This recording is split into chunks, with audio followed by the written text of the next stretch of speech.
Hello guys. Welcome to Pika Fiction. So in this video, we will see what if Ash awakened the ultimate aura and his harem was led by Sabrina and Anabel.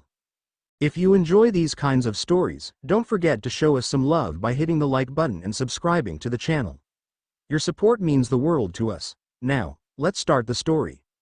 Chapter 1. The breaker of chains. The wind atop Mount Silver didn't howl.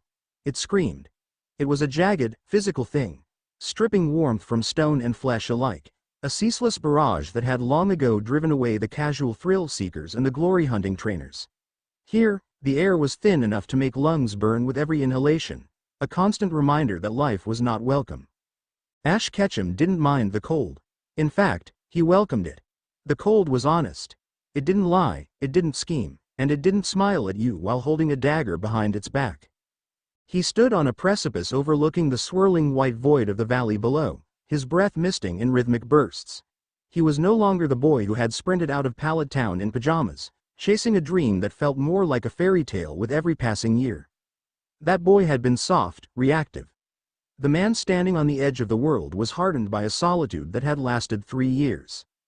His frame had filled out, lean muscle corded under a tattered, heavy gray cloak. The famous cap was gone, replaced by a hood pulled low over messy, dark hair that hadn't seen a barber in months.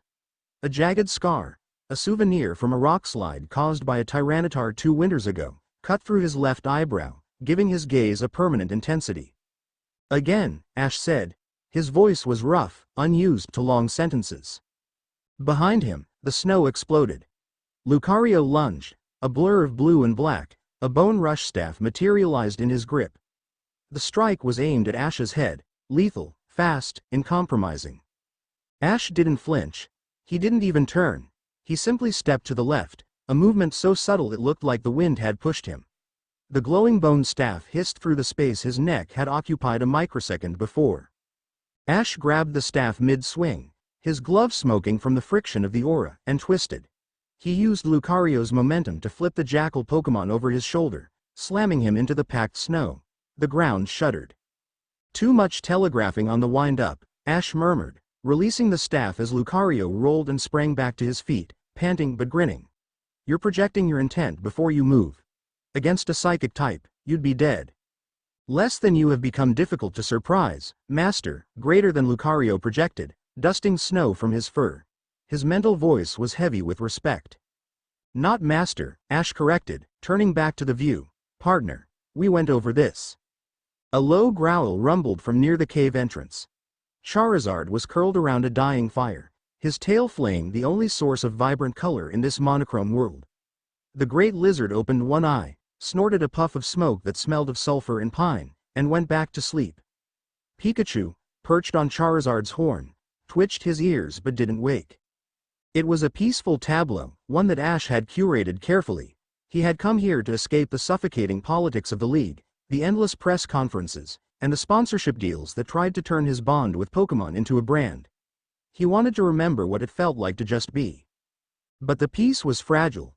He could feel it in the air today, a static charge that had nothing to do with the coming storm. Ash closed his eyes, extending his senses. Not his sight or hearing, but something deeper. The dormant hum in his chest. The aura. For years, it had been a flickering candle. Now, after months of meditation in the highest peaks, it was a furnace. He kept the door to that furnace shut tight. Opening it felt dangerous. Like pulling the pin on a grenade he couldn't throw. Snap. It wasn't a sound, it was the sensation of a thread breaking. Ash's eyes snapped open. The wind had died, not naturally. The gale had been cut off, as if a wall had been dropped around the peak.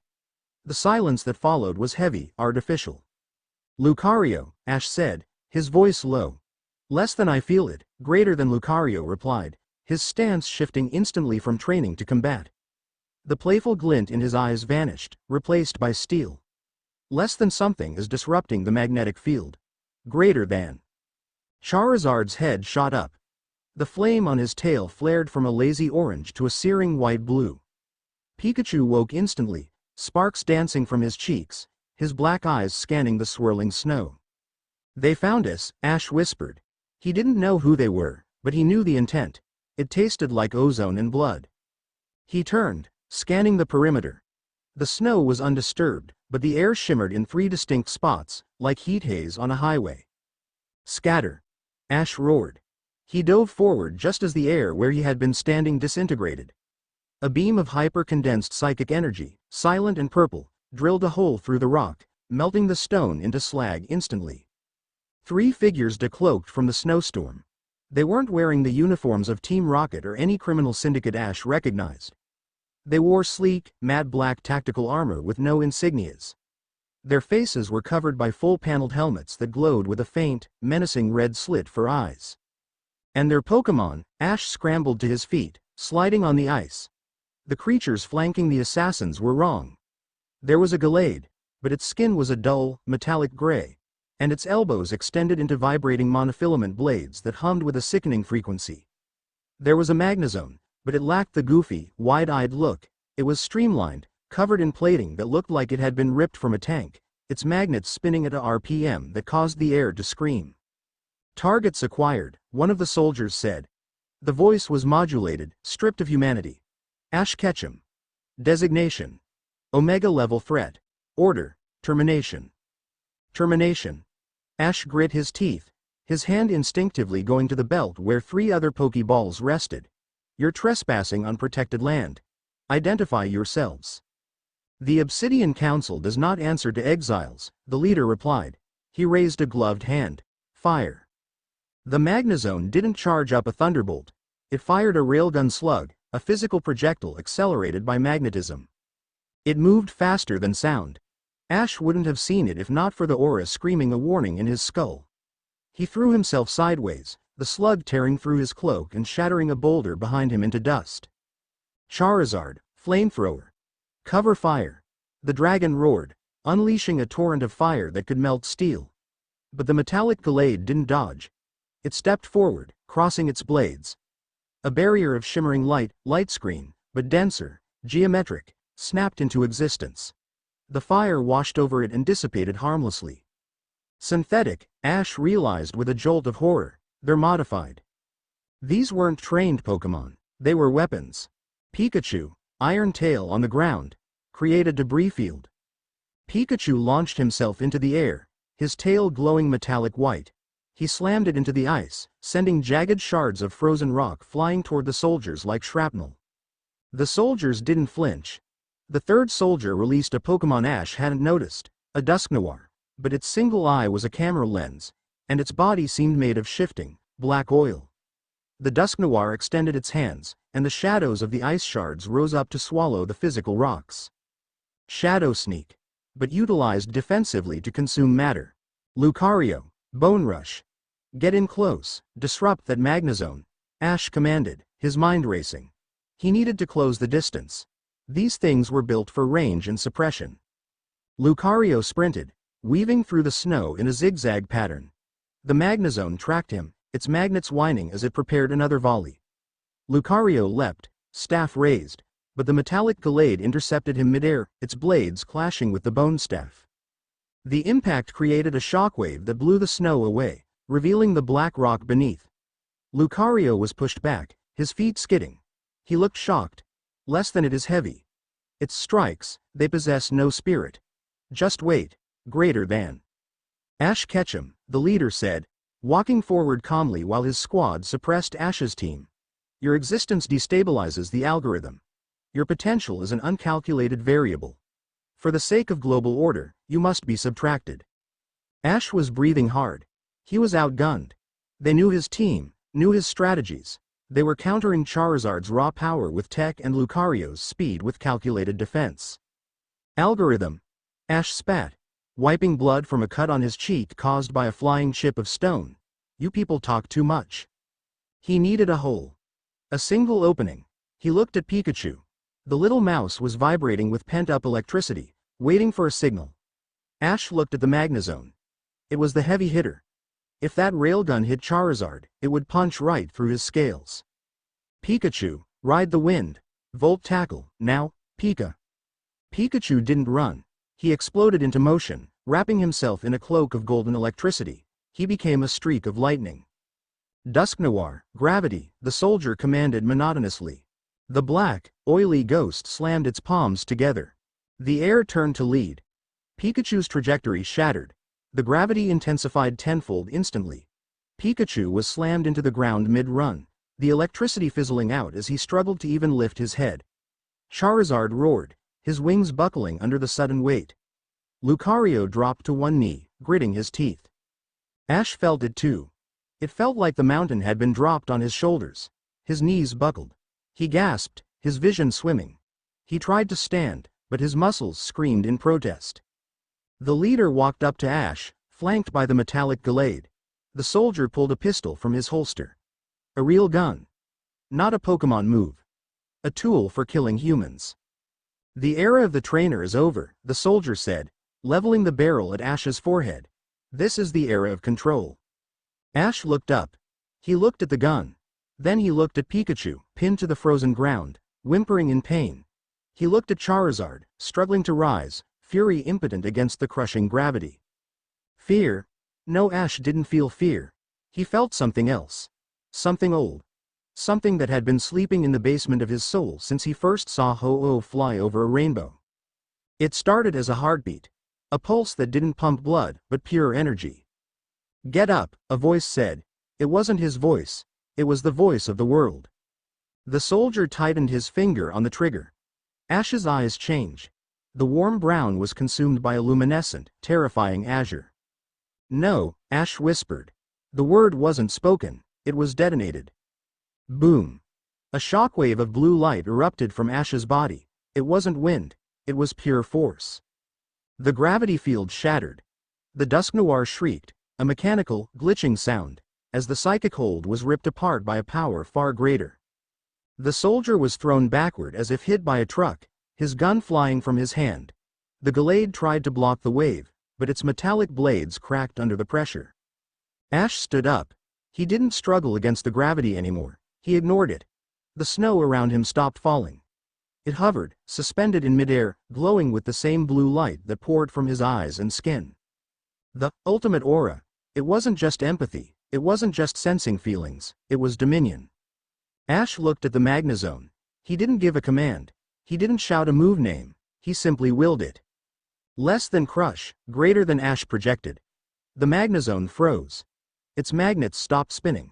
Then, with a screech of tearing metal, the machine creature began to crumple inward. Invisible hands, formed of raw psychic pressure, were squeezing it like a soda can. What is this readings? One of the soldiers yelled, scrambling to his feet, panic finally breaking through the modulation. Psi levels are off the chart. He's not a trainer, he's a Class A anomaly. Kill him. All units, full release. The Gallade, one blade broken, lunged at Ash. Ash didn't move his body. He moved his mind. A spectral arm, formed of blue energy, manifested from Ash's shoulder. It was translucent, skeletal, and huge. The construct caught the Gallade by the throat mid-air. Ash tilted his head, his expression blank, devoid of mercy. It was the face of a force of nature. You hurt them, Ash said. His voice echoed, layered with a resonance that vibrated in the soldier's teeth. You came here. You brought weapons. You brought chains. The spectral hand tightened. The Gallade thrashed, sparks flying from its joints. Ash. A voice cut through the roaring ocean of power in his mind. A female voice. Sharp. Commanding. Ash blinked. The blue glow flaring wildly. The space between Ash and the soldiers distorted. A hole in reality tore open, a teleportation gate. A woman stepped out. She was tall, draped in a high-collared trench coat of dark crimson over a sleek black bodysuit. Her long, dark hair whipped in the suspended wind. Her eyes were glowing with their own psychic light, a piercing violet. Sabrina. The gym leader of Saffron. She didn't look at the soldiers. She looked at Ash. And for the first time in her life, Sabrina looked genuinely unsettled. She raised both hands, her palms facing Ash, pushing out a wave of psychic calm, trying to smother the wildfire of his aura. Ash, stand down, she ordered, her voice projected directly into his mind. You're going to bring the mountain down on us. Ash looked at her. The recognition was slow, like a diver surfacing from deep water. Sabrina? The council sent a suppression squad, not a war party, Sabrina snapped, her eyes darting to the soldiers who were regrouping. But if you keep leaking energy like that, every sensor from Kanto to Kalos is going to light up. You need to stop. Now. They tried to kill Pikachu, Ash murmured. The spectral arm holding the Gallade didn't let go. And if you kill them, Sabrina said, her voice turning dangerously low, you validate everything they think you are. A monster. Ash froze. The word hung in the frozen air, monster. He looked at the Gallade, thrashing in his psychic grip. He looked at the crumpled Magnezone. He looked at his own hands, glowing with a light that felt like it was burning his veins. He exhaled. The blue light vanished instantly. Gravity returned with a vengeance. The suspended snow collapsed. The spectral arm dissolved, dropping the Gallade to the rock. Ash fell to his knees, gasping, the sudden absence of power leaving him hollow and nauseous. Lucario was at his side in an instant, supporting him, less than Ash, greater than. The soldiers, seeing the opening, raised their weapons.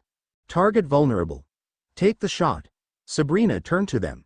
Her expression shifted from concern to icy disdain. I don't think so, she said. She snapped her fingers. There was no light show. No energy beam. The soldiers simply collapsed. Their nervous systems had been simultaneously overloaded with a synaptic shock. They hit the snow like puppets with cut strings. Silence returned to the mountain, broken only by the wind reclaiming its territory. Sabrina lowered her hand and turned back to Ash. She walked over to him, her boots crunching on the snow. She looked down at him, not with warmth, but with a calculating appraisal. You're a mess, Ketchum, she said dryly. Ash looked up, wiping blood from his nose. His head was pounding, a migraine splitting his skull. Nice to see you too, Sabrina. What are you doing here? I felt the spike, she said, crouching down so she was eye level with him. She reached out, her gloved fingers hovering inches from his forehead. She could feel the heat radiating from him, psychic fallout. I came to see if a legendary had woken up. Imagine my surprise when I found you instead. The council, Ash rasped. They said I was a threat. They were right, Sabrina said bluntly. She glanced at the destruction around them, the melted rock, the crushed metal. You just commanded a Magnezone to crush itself without uttering a word. Do you have any idea what you just did? That wasn't training, Ash.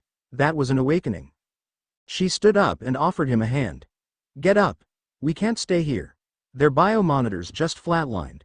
A second wave will be here in 20 minutes, and they won't bring stun guns this time. They'll bring an orbital strike. Ash looked at her hand. He looked back at his cave, the meager belongings, the life he had built. My stuff. Leave it, Sabrina said. Ash Ketchum died on this mountain today. If you want to survive what comes next, you need to become someone else. Ash hesitated. He looked at Pikachu, who was limping over, rubbing his head. Pikachu looked at Ash, then at Sabrina, and gave a determined nod. Pika. Ash grabbed Sabrina's hand. Her grip was surprisingly strong, her skin cool against his feverish palm. She hauled him up. Where are we going? Ash asked, recalling his Pokémon. Sabrina tapped a device on her wrist. The teleportation circle widened, swirling with violet mist. Saffron City, she said. The safest place in the world for a psychic ticking time bomb, and the last place they'll look. Ash stepped into the circle. He took one last look at the ruined vista of Mount Silver. He felt a pang of loss, a realization that his childhood was truly, irrevocably over. He stepped into the dark. Saffron City 3 hours later. The transition from the pristine, deadly silence of Mount Silver to the neon-drenched, sensory overload of Saffron City was jarring. They materialized in a penthouse apartment. High ceilings, minimalist furniture, floor-to-ceiling windows overlooking a sprawl of skyscrapers that pierced the smog and rain. The city below was a grid of light, pulsing with the lives of millions. Ash stumbled as he landed, his equilibrium shot. He nearly fell onto a glass coffee table, but psychic force caught him and gently lowered him to a leather couch. Sit, Sabrina commanded. She walked to a sidebar and poured a glass of amber liquid. She downed it in one shot, then poured another and brought it to him. Drink. It helps ground the nerves. Ash took the glass with a shaking hand. He sniffed it. Strong stuff. He took a sip and coughed as it burned his throat. Thanks, he wheezed. Sabrina leaned against the window, watching the city rain. She had shed the trench coat, revealing the sleek bodysuit that emphasized her lithe, dangerous frame. "The Obsidian Council," she said, not turning around. "They've been consolidating power for 5 years, since the League restructured." "I didn't pay attention," Ash admitted, staring at the liquid in his glass. "I just wanted to battle. I didn't care about the boardroom." "That was your mistake," Sabrina said sharply.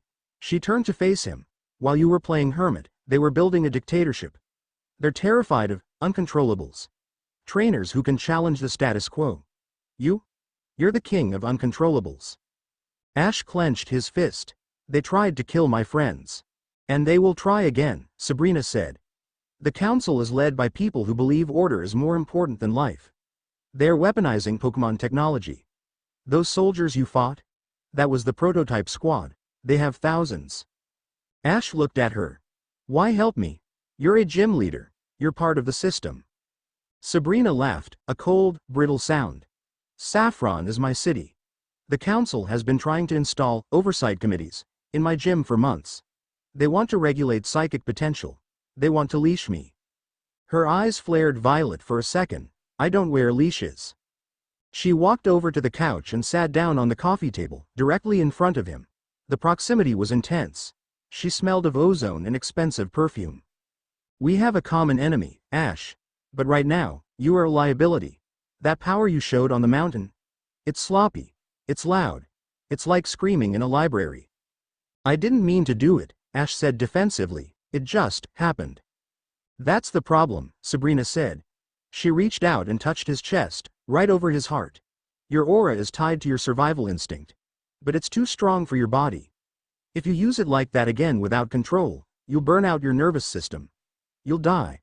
Or worse, you'll go brain dead and become a vegetable." Ash swallowed hard. "So what do I do?" "You learn," Sabrina said.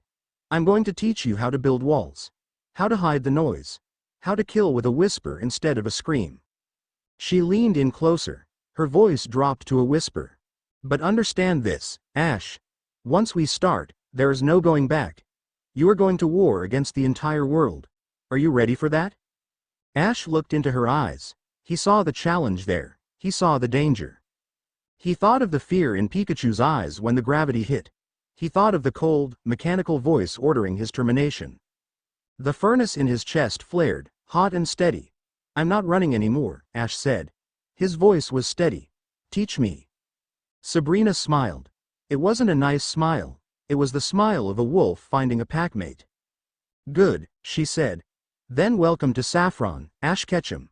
Try not to get us both killed." She stood up and walked toward the hallway. "Get some sleep. Tomorrow, I break you." Ash watched her go. He leaned back into the couch, exhaustion washing over him. Outside, the neon lights of Saffron flickered in the rain, a sea of electric stars. He was alive. He was angry, and for the first time in a long time, he had a mission. He closed his eyes, and the image of the blue fire burned behind his eyelids. Chapter 1 and Chapter 2. The gilded cage pane had a color. For Ash, it was white. Not the clean, cold white of the snow on Mount Silver, but the blinding, sterile white of a hospital room or a camera flash going off directly in your pupil. It was the white of sensory overload. "Focus." Sabrina's voice cut through the static. It didn't come from his ears. It resonated directly in his medulla. "Build the wall. Brick by brick. Do not let me in." Ash sat cross-legged on the floor of a soundproof training room deep within the Saffron gym. The room was dark, lit only by the faint violet luminescence radiating from Sabrina, who circled him like a shark. He gritted his teeth, sweat dripping from his nose to splash onto the mat. He was trying to visualize a fortress in his mind, a heavy iron door slamming shut against the intrusion. But the door kept bending. The iron warped like wet cardboard. Sabrina wasn't even attacking him. She was just existing near his mind, and the sheer weight of her psychic presence was crushing him. "It's too loud," Ash gasped, clutching his head. "It's loud because you're shouting," Sabrina countered, stopping in front of him. "Your aura is projecting your thoughts, your fears, your heartbeat to everything within a 5-mile radius. You are a radio transmitter stuck on maximum volume. If we go outside like this, every psychic in the city will get a migraine, and the council will pinpoint you in seconds." She knelt, placing a hand on his shoulder. The contact sent a jolt of ice-cold clarity through him. "Look at me." Ash forced his eyes open. The blue glow in his irises was erratic, flickering like a dying bulb. "I'm going to enter your mind," Sabrina said, her tone clinical but her eyes intense. "I'm going to show you how to structure the chaos. It will hurt. Do not fight me." She didn't wait for permission. The world dissolved. Ash wasn't in the room anymore. He was standing in a vast, storm-tossed ocean. The sky was a bruising purple, and the waves were black ink. This was his mind, chaotic, powerful, untamed. Sabrina descended from the sky, not as a woman, but as a construct of geometric light. She landed on the surface of the water, and where she touched, the storm calmed. The water froze into glass. Less than structure, ash. Greater than her voice was everywhere. Less than emotion is water. Will is stone. You cannot stop the water, but you can build a canal to direct it. Greater than. In the mental scape, Ash watched as massive obsidian walls rose from the depths of his subconscious. They were jagged, imposing, and black. They boxed in the storm. The roaring wind was silenced. The crashing waves became a dull thrum. He felt a sensation of claustrophobia, then, relief. The noise stopped. The constant buzzing of the insects outside, the electrical hum of the lights, the heartbeat of the guard 3 rooms away. It all vanished. He gasped, snapping back to reality. He was on his hands and knees on the mat, heaving for breath. The room was silent. Blessed, empty silence. "Better," Sabrina said. She was standing by the door, looking exhausted. A thin line of blood trickled from her nose. She wiped it away casually with the back of her glove. "That shield will hold for a few hours. Whatever you do, don't get angry. Anger cracks the foundation." Ash sat up, wiping the sweat from his face. He felt lighter. "Is that what it's like for you? All the time?" "Most of the time," she admitted, leaning against the wall. "Telepathy is a curse, Ash. You hear the lies people tell. You hear the greed. You learn very quickly that silence is the most expensive luxury in the world." She tossed a bundle of clothes at him. It hit him in the chest. "Shower. Get dressed. We have work to do." Ash unfolded the bundle. It was a suit. Impeccably tailored, dark charcoal, with a high collar that looked more military than formal. "Work?" Ash asked. "The Obsidian Council has a regional director stationed here in Saffron. Director Koga." Ash froze. "Koga? The gym leader?" "Former gym leader," Sabrina corrected. "He sold out. He's hosting a gala tonight at the Sylph Company Tower to celebrate the new security initiative. We're going." "As what?" Ash stood up, his joints popping. "Guests." Sabrina looked him up and down. A faint smirk touched her lips. "I'm the guest. You," she pointed a manicured finger at him, "are my new bodyguard. Try to look menacing and mute. Given your current conversation skills, the mute part should be easy." Saffron City at night was a canyon of neon and rain. The sleek, magnetic levitation cars hissed over wet pavement, reflecting the holographic advertisements that floated 3 stories up. Obey. Report. Protect. The slogans of the council were everywhere, sandwiched between ads for potions and designer pokeballs. Ash adjusted the collar of his suit. It was tight, restricting. He felt exposed without his hat, without his cloak. He had left his Pokémon at the gym, guarded by Sabrina's elite disciples. Bringing Charizard to a black tie event wasn't an option, and Pikachu was too recognizable. "Relax," Sabrina murmured. She was walking beside him, her arm looped through his. She looked devastating. She wore a gown of midnight blue that shimmered like liquid starlight, cut aggressively to show off her back and shoulders. Her hair was pinned up with silver needles that looked suspiciously sharp. She didn't look like a gym leader. She looked like royalty.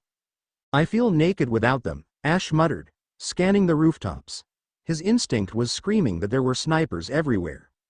"You are the weapon tonight," Sabrina reminded him. "Keep your shields up. Saffron is dense. If you let your aura slip, you'll hear the thoughts of 4 million people. It will drive you insane before the council even gets a shot off." They approached the Sylph Company Tower. The entrance was a fortress of light. Security drones hovered overhead, scanning faces. Red carpets were flanked by council guards, not the robotic soldiers from the mountain, but human elites in ceremonial armor. "ID," the head guard grunted as they reached the checkpoint. He held out a scanner. Sabrina presented a sleek black card. The guard scanned it. The machine beeped a cheerful affirmative. Lady Sabrina. The guard nodded deferentially, though his eyes were wary. He turned the scanner to Ash, and him. My detail, Sabrina said, her voice bored. He doesn't have a chip. He's from the islands. Primitive but effective. The guard frowned. All attendees must be scanned. Security protocol. Ash felt the guard's suspicion. It tasted like sour milk in his mind. Check him. He looks dangerous. Too calm. Ash tightened his mental grip on the obsidian walls Sabrina had helped him build. Don't let it out. Don't react. He is with me, Sabrina said. She didn't raise her voice, but the psychic pressure in the air dropped 10 degrees. The guard flinched, his nose starting to bleed slightly. Are you implying that I, the premier psychic of Kanto, require a background check for my staff? The guard swallowed hard, fear spiking. No, no, Lady Sabrina, go ahead. They walked through the heavy glass doors. Subtle, Ash whispered once they were inside. Fear is a currency, Sabrina replied, taking a glass of champagne from a passing waiter drone. Spend it wisely.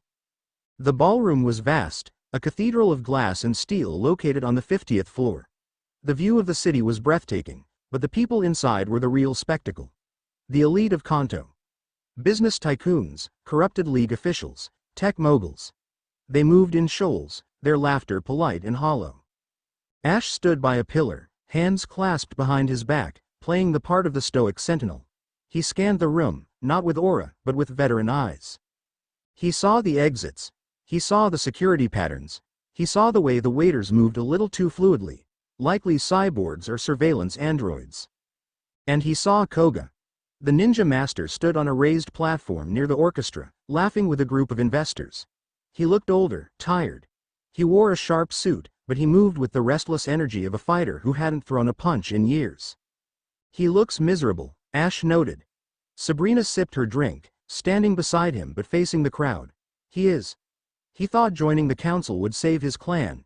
Instead, they turned his daughter into a recruiter and his gym into a barracks. He's a prisoner in a gilded cage. Can we turn him? Maybe, Sabrina said. Or maybe he'll kill us to prove his loyalty. That's what we're here to find out. She handed Ash her empty glass. Stay here. Look intimidating. I'm going to mingle. Ash watched her glide into the crowd. She was a shark in a koi pond. People parted for her, a mix of awe and terror on their faces. Ash remained still, letting the ambient noise of the party wash over him. He focused on maintaining the wall. It was difficult. The emotions here were thick: lust, envy, ambition, fear. It was a sludge that tried to seep through the cracks in his mind. Hope the stock price holds. Look at her dress, hideous. If the council finds out about the smuggling. Ash clenched his jaw. He focused on a single point, the glint of light on a chandelier. Structure, stone, silence. You seem tense for a bodyguard. Ash didn't jump, he turned his head slowly. A woman stood next to him. She was young, with pale lavender hair and eyes that seemed too big for her face. She wore a suit similar to Anabel's old Frontier Brain uniform, but modified with council insignias. I take my job seriously, Ash grunted, deepening his voice. I bet you do, she smiled, but it didn't reach her eyes. I'm Anabel. Special agent for the International Police. Or what's left of it. You don't look like one of Sabrina's usual psychic thralls. You have too much presence. Ash's heart hammered. Anabel. He hadn't seen her in years. She looked harder, colder. The warmth he remembered was buried under layers of professional detachment. I'm new, Ash said. Clearly, Anabel swirled her drink. Sabrina usually prefers telekinetics. You move like a striker. A brawler. She leaned in, her voice dropping. You walk like a man who expects the floor to explode. In this city, Ash replied, locking eyes with her, maybe it will. Anabel stared at him. For a second, a flicker of recognition passed through her eyes. Not of his face. The scar and the stubble hid that well enough. But of his cadence. The way he stood his ground. Before she could speak, the air in the room changed. It wasn't a sound. It was a psychic scream. High above, the glass skylight shattered. Not from an impact, but from a frequency overload. Get down, Ash roared. He didn't use his aura, he used muscle. He tackled Anabel, driving her to the floor just as a hail of glass shards rained down where they had been standing. Chaos erupted. From the shattered skylight, figures rappelled down on lines. They were clad in sleek white armor, the inverse of the Council's black. Resistance? No, this felt different. Neo Team Plasma. Someone screamed. Plasma? Ash thought, rolling to his feet. Here? The intruders didn't release Pokémon. They were the weapons. They wielded energy batons that crackled with elemental energy. One of them landed directly in front of Sabrina. He raised a baton crackling with electricity. Sabrina didn't move. She simply stared at him. The man froze, clutching his head, screaming as she assaulted his mind. But two more dropped behind her. They were wearing helmets with psychic dampeners, metal bands that glowed red. Dampeners. Sabrina shouted, her voice straining. I can't get a grip on them. Ash moved. He didn't think. He didn't reach for the terrifying power of the aura that could crush the room. That would kill everyone here. He reached into his jacket. He pulled out a combat knife he had swiped from the gym's armory. He surged forward, moving faster than a human should, but still within the realm of physics. He closed the distance to the first attacker in 2 strides. The attacker swung the baton. Ash ducked under the arc, stepped inside the guard, and drove the hilt of the knife into the man's solar plexus. The armor absorbed some of the impact, but the breath left the man's lungs.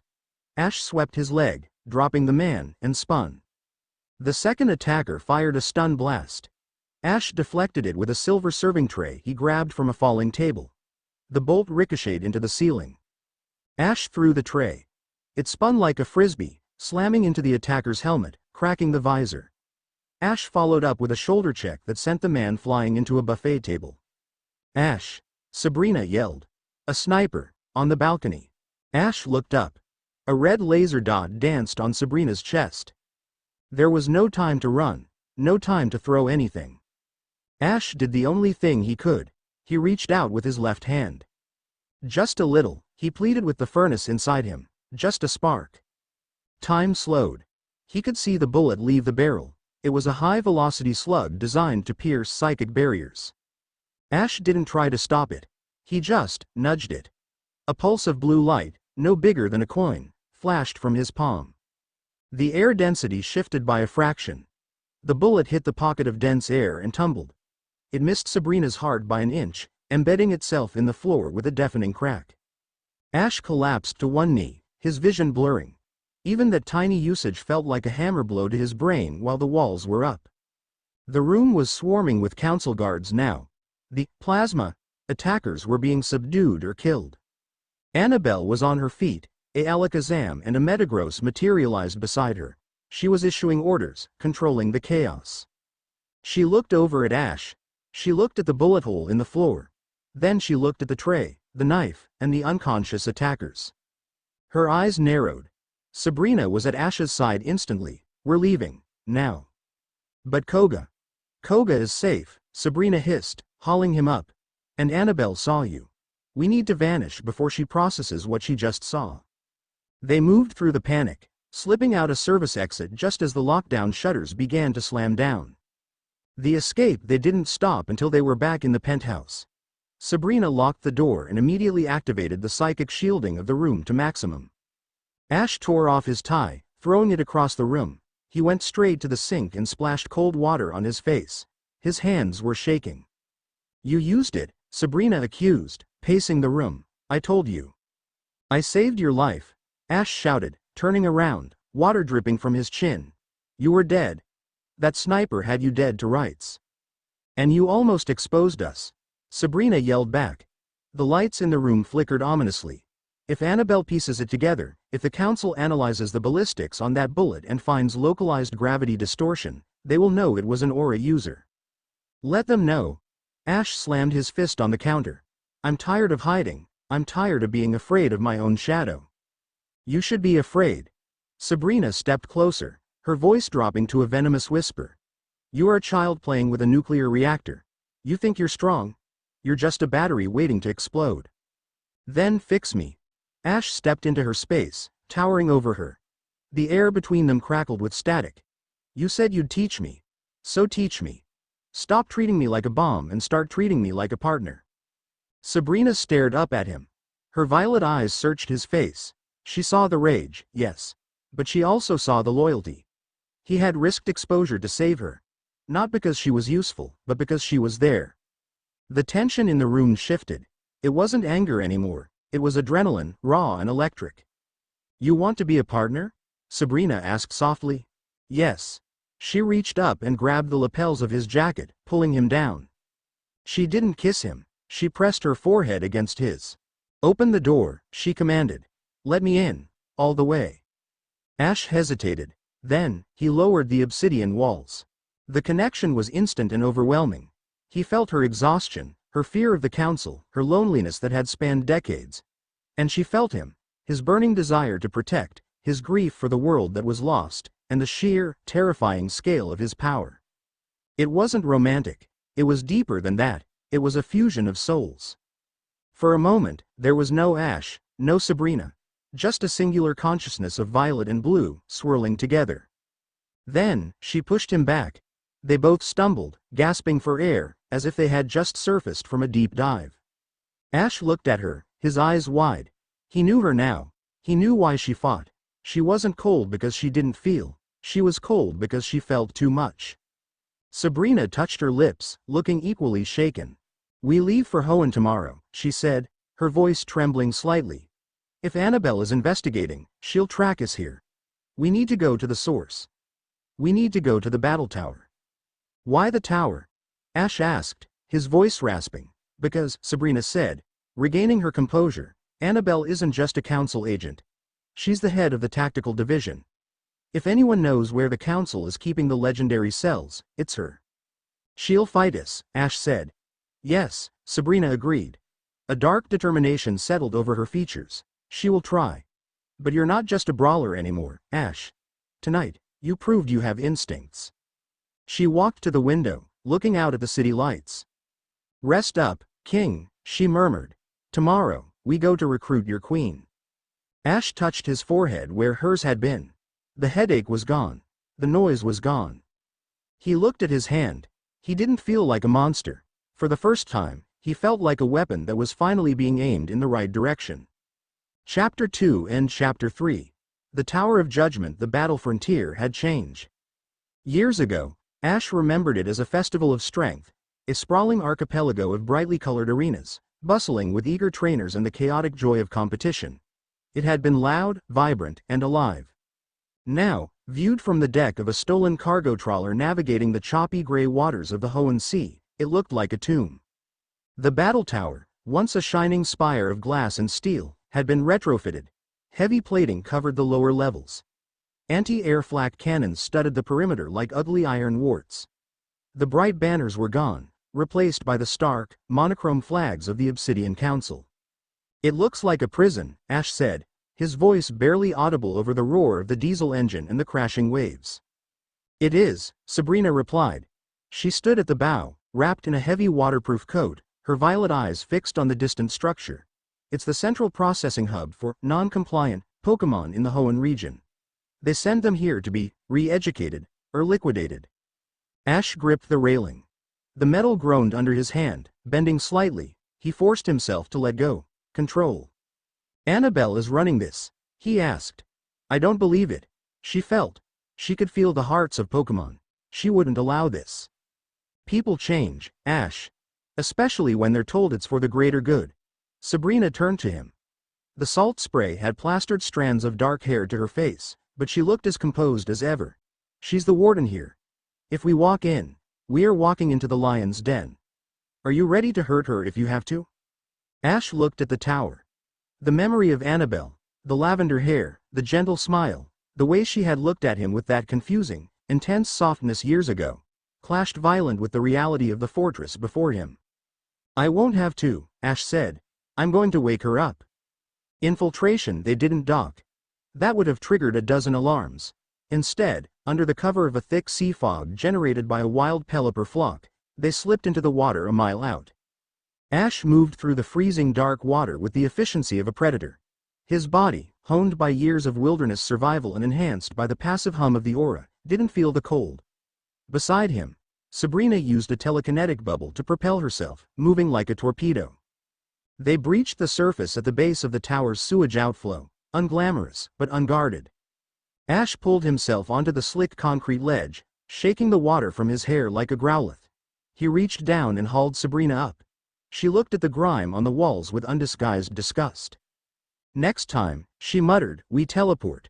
I don't care about the sensors. Sensors trip alarms. Sewage just smells, Ash whispered, checking the corners. Lucario.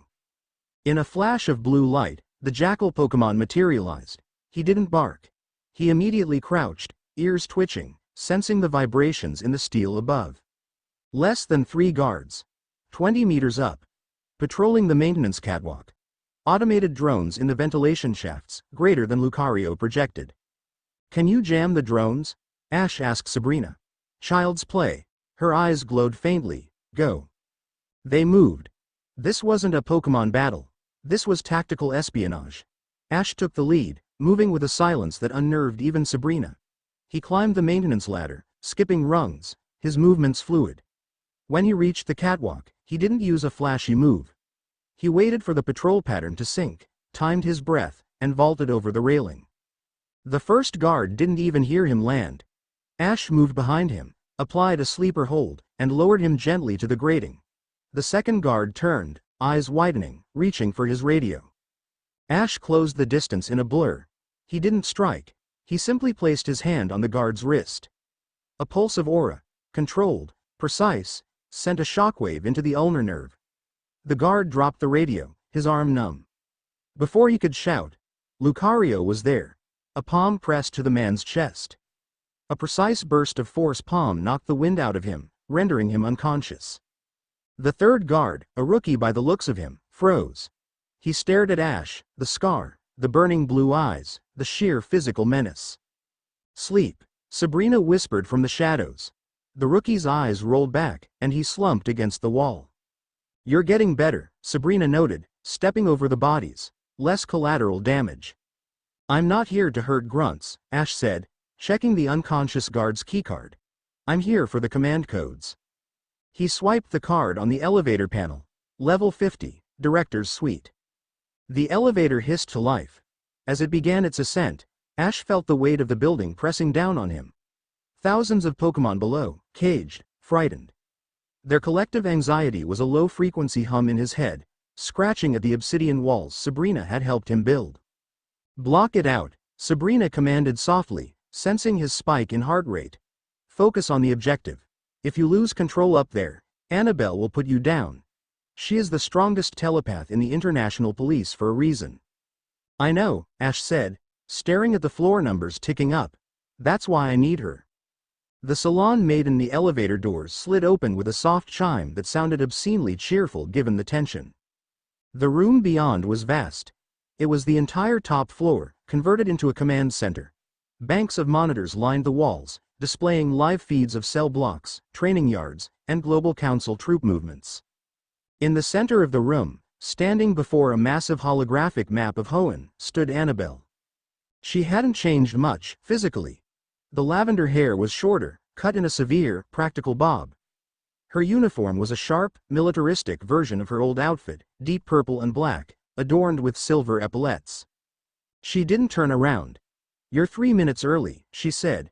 Her voice was cool, detached. I expected the perimeter sensors to pick you up, but the sewage intake. That was clever. Disgusting, but clever. Ash stepped out of the elevator, Sabrina flanking him. Lucario remained tense, sensing a massive psychic pressure in the room. Anabel, Ash said. She turned then. Her face was a mask of professional indifference, but her eyes, those pale, empathetic eyes, betrayed a flicker of something else. Pain? Relief? Rage? Ash Ketchum, she said, testing the name like a foreign coin.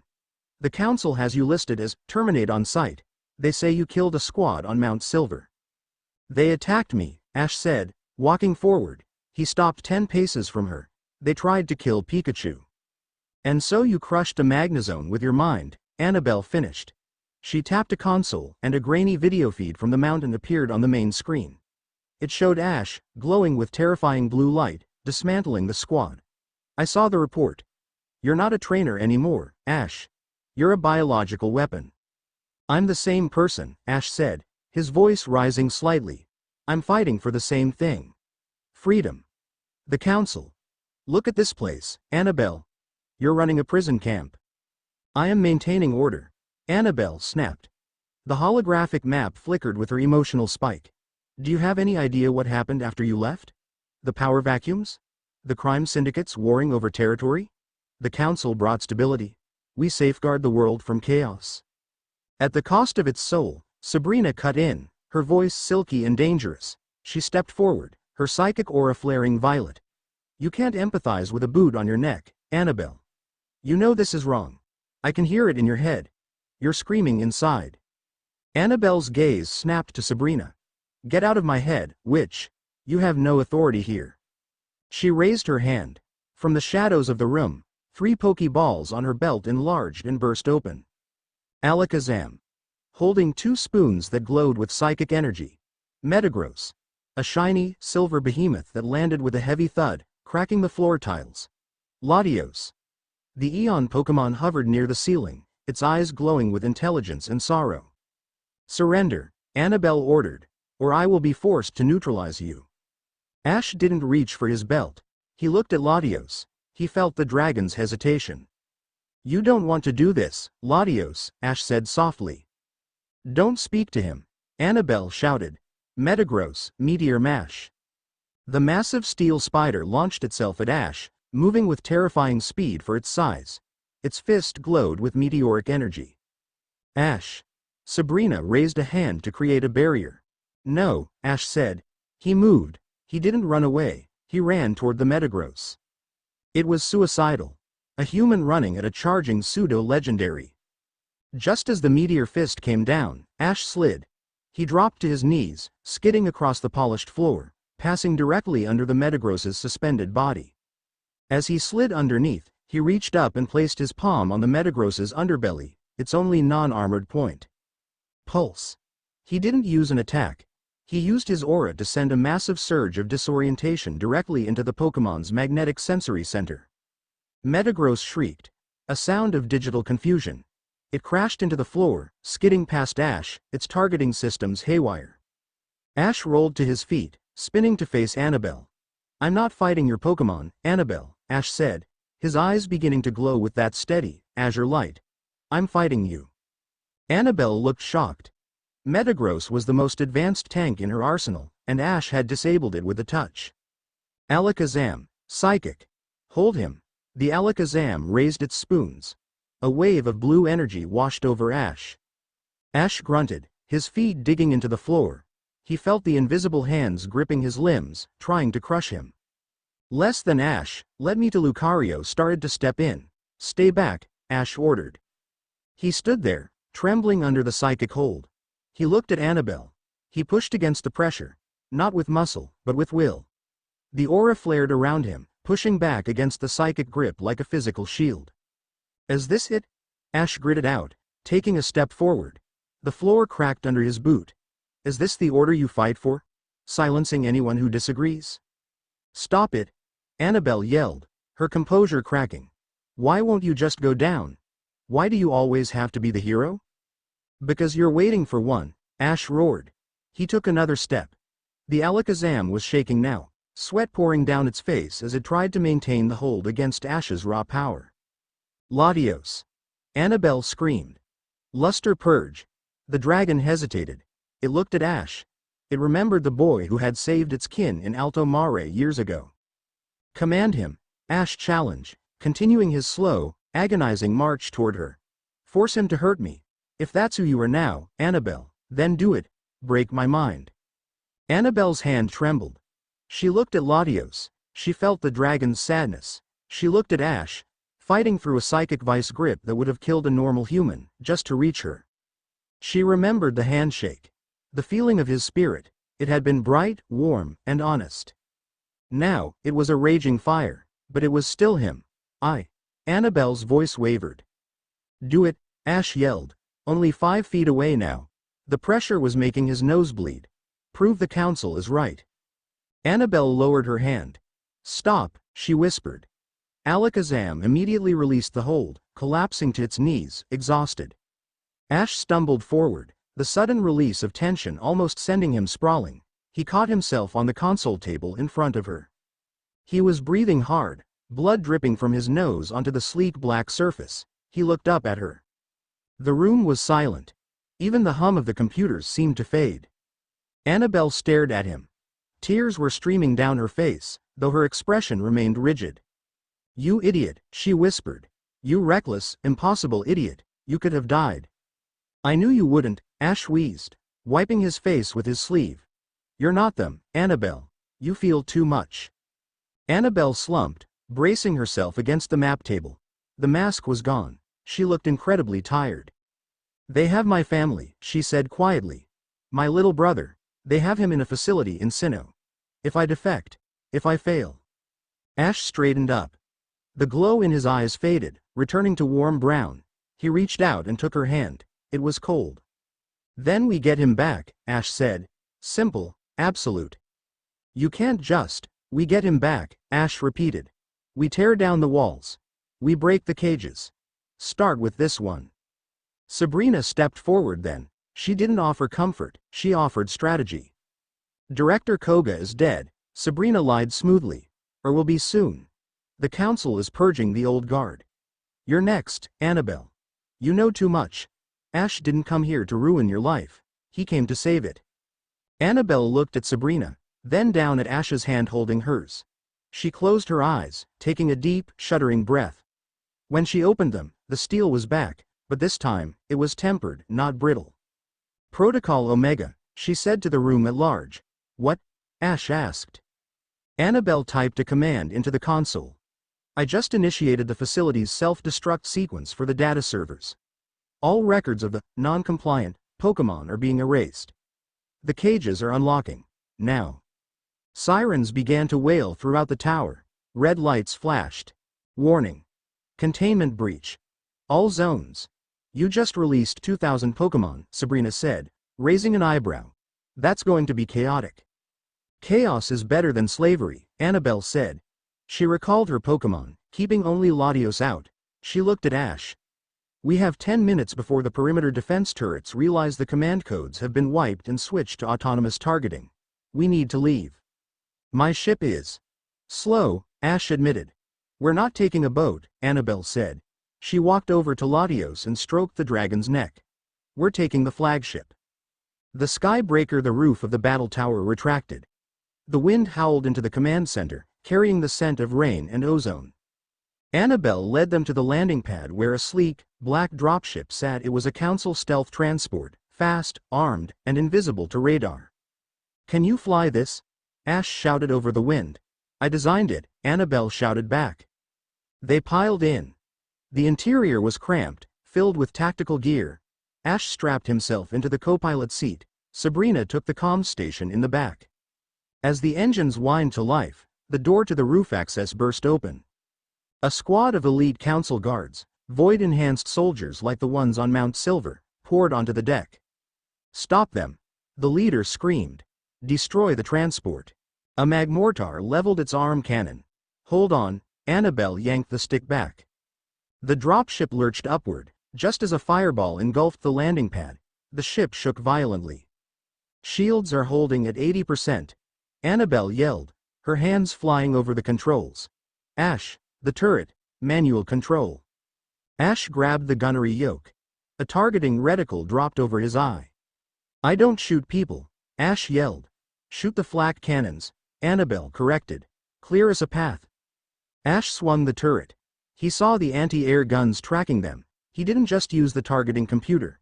He felt where the barrels were turning. Locked. He squeezed the triggers. Twin-pulse lasers screamed from the dropship's nose. Boom. Boom. Boom. 3 cannons exploded in showers of sparks and twisted metal.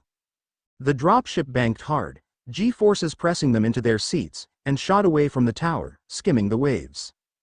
Behind them, the battle tower was in chaos. Thousands of Pokémon were flooding out of the broken gates, fleeing into the wild. The prison was broken. Ash watched the tower shrink in the distance. He felt a wave of exhaustion hit him, but also a surge of triumph. He looked over at Anabel. She was piloting with laser focus, but she glanced at him for a second. My brother, she said. His name is Julian. We go to Sinnoh next? Ash shook his head. Not yet. We need to understand what we're fighting.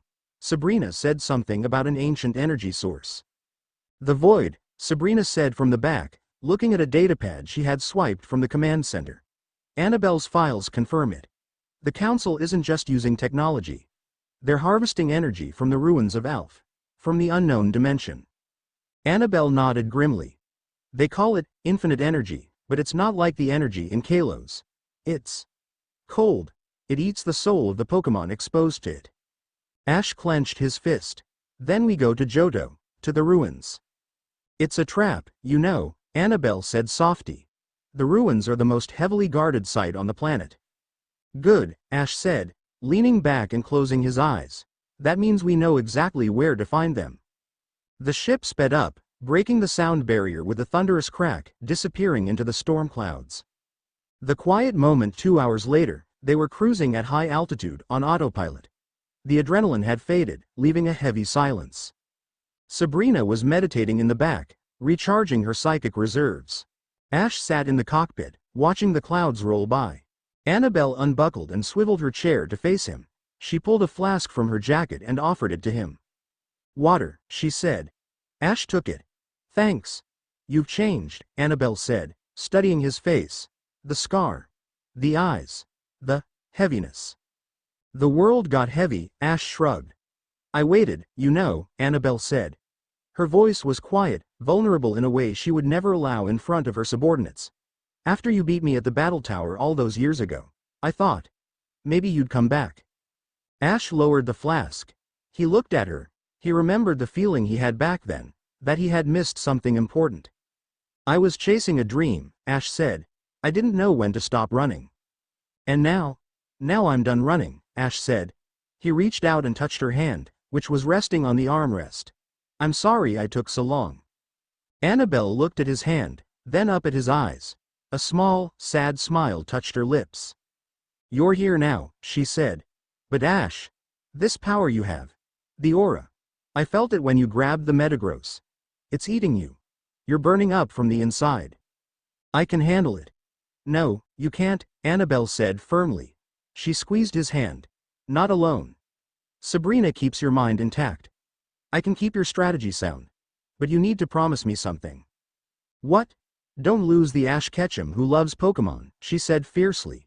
The Council wants you to be a monster. If you become one to beat them, they win. Ash looked at the reflection of his blue eyes in the dark cockpit glass. I promise, he whispered. Anabel nodded. She leaned back, closing her eyes. Wake me in 4 hours. We'll be over Johto by then. Ash watched her sleep for a moment, then turned back to the dark sky. He had his tactician. He had his anchor. Now, he just needed to survive the dark. Chapter 3 and Chapter 4. Echoes of the ancients. The silence of the Johto region was usually a living thing. The rustle of wind through the bell tower's leaves, the distant lowing of Miltank farms, the chirping of Hoot Hoot. But as the stealth dropship descended through the cloud layer above the ruins of Alf, the silence was dead. It was a vacuum, a hole in the auditory landscape where sound simply ceased to exist. Readings are wrong, Anabel murmured, her fingers flying across the holographic console. The blue light of the dashboard illuminated the tight line of her jaw. The magnetic field isn't just fluctuating. It's inverted. Gravity anomalies detected 300 meters below the surface. It's like the Earth is trying to push us away. Or pull us in, Sabrina added from the back. She wasn't looking at screens. Her eyes were closed, her brow furrowed in concentration. A thin sheen of sweat glistened on her forehead. The psychic noise here is deafening. It sounds like a million voices screaming underwater. Ash stood by the rear ramp, checking his gear. He had swapped the suit for tactical fatigues Anabel had provided, dark gray, reinforced weave, practical. He adjusted his gloves, feeling the hum of his own blood. My aura feels sick, Ash said. He placed a hand on his chest. The furnace inside him usually burned with a clean, hot pressure. Now, it felt sluggish, tainted with nausea. Something down there hates us. Not like an enemy. Like a disease. We touch down in 30 seconds, Anabel announced, banking the ship sharply to avoid a scanner drone patrolling the perimeter. We're landing in the southern excavation site. It's abandoned, according to the official logs. Official logs are lies, Ash grunted. Ready? No. Sabrina stood up, her eyes opening. They were violet, but rimmed with red. But let's go anyway. The grave of letters. The ramp hissed open, revealing a landscape of gray stone and fog. The ruins of Alf had always been a place of mystery, an archaeological curiosity regarding the unknown, the alphabet Pokemon. Now, it looked like an open wound. Massive floodlights, currently powered down, ringed the excavation pit. Heavy machinery stamped with the council's obsidian insignia sat silent, like sleeping beasts of iron. But it was the stone itself that was wrong. The ancient carvings weren't just weathered, they looked melted, as if the rock had tried to flow away from whatever was buried beneath.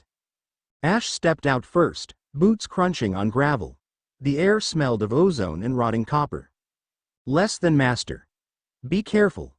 Greater than Lucario materialized without being called. He stumbled immediately, dropping to one knee.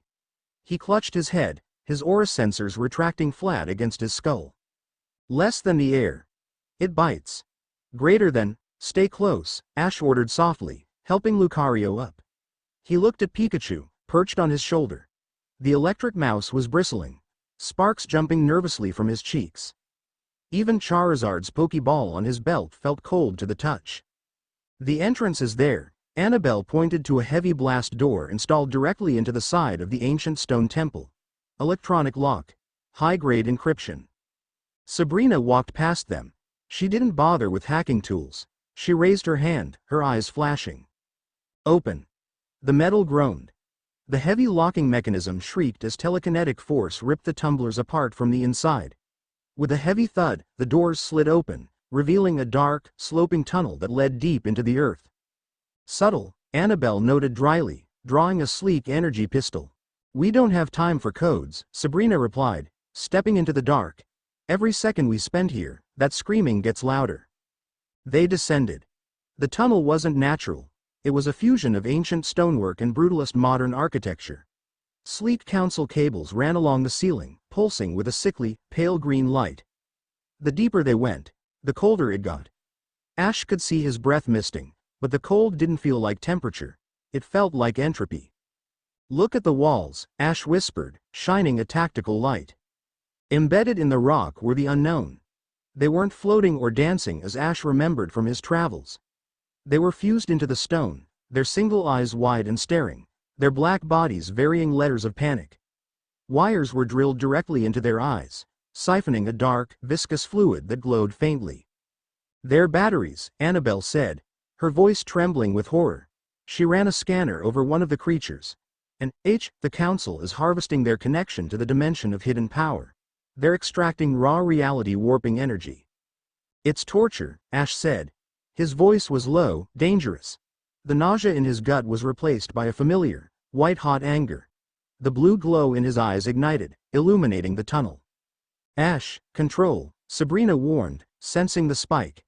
If you flare up here, you'll feed the machine. I'm going to break it, Ash snarled. He walked faster. They reached the central chamber. It was a cavern the size of a stadium. In the center, suspended over a bottomless pit that seemed to absorb the light, was a massive, terrifying machine. It looked like a spire of black needles, inverted and pointing down into the abyss. The siphon cables from the walls all fed into this central needle. And pulsing from the pit was the energy. It wasn't aura. It was the opposite. If aura was life, connection, and empathy, this energy was silence, isolation, and void. It was a color that the human eye couldn't process. A jagged, impossible static. The anti-aura, Sabrina whispered, clutching her head. The void. Security. Anabel shouted. From the shadows of the catwalks, red eyes flared. They weren't humans. They were constructs. Robotic frames housing tortured Pokemon biological components. Cyber golems. Intruders detected. A mechanical voice boomed from the ceiling. Purge protocol initiated. 6 golems dropped from the ceiling, shaking the platform. They were massive, their rocky bodies replaced with composite armor, their arms ending in spinning drills and plasma cannons.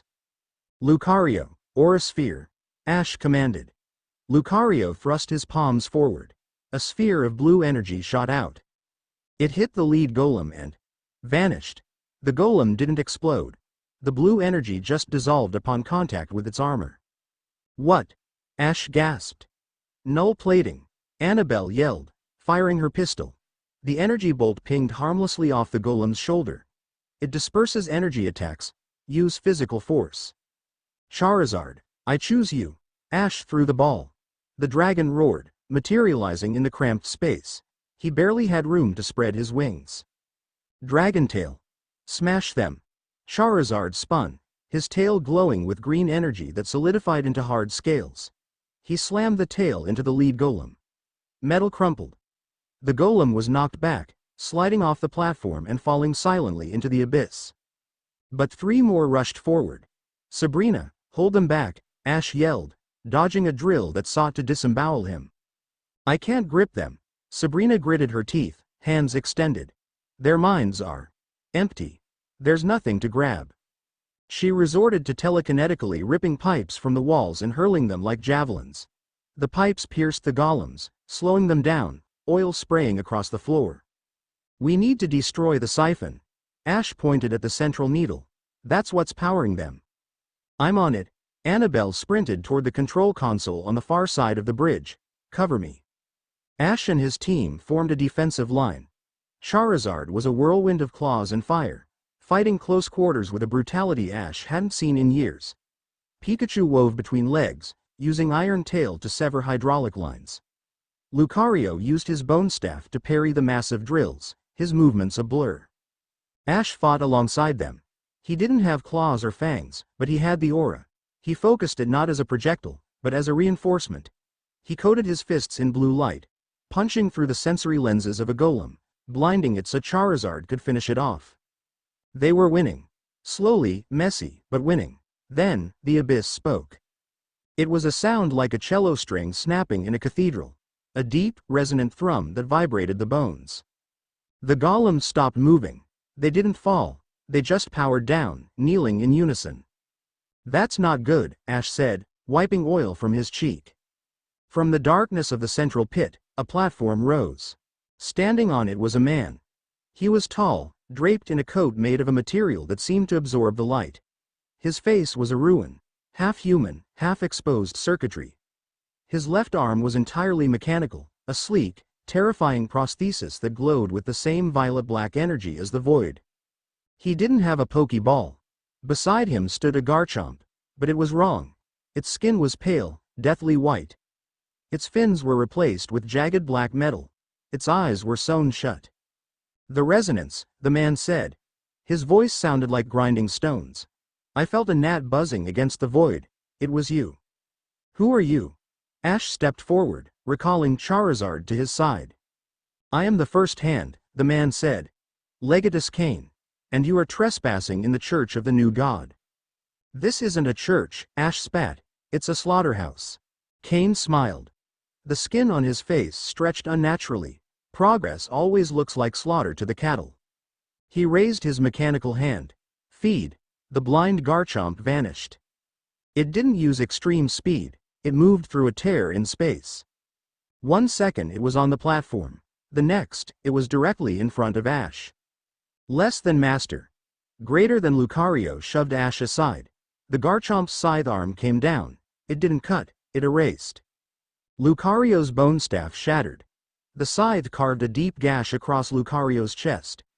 The jackal flew backward, crashing into a pile of crates, blood spraying into the air. Lucario! Ash screamed.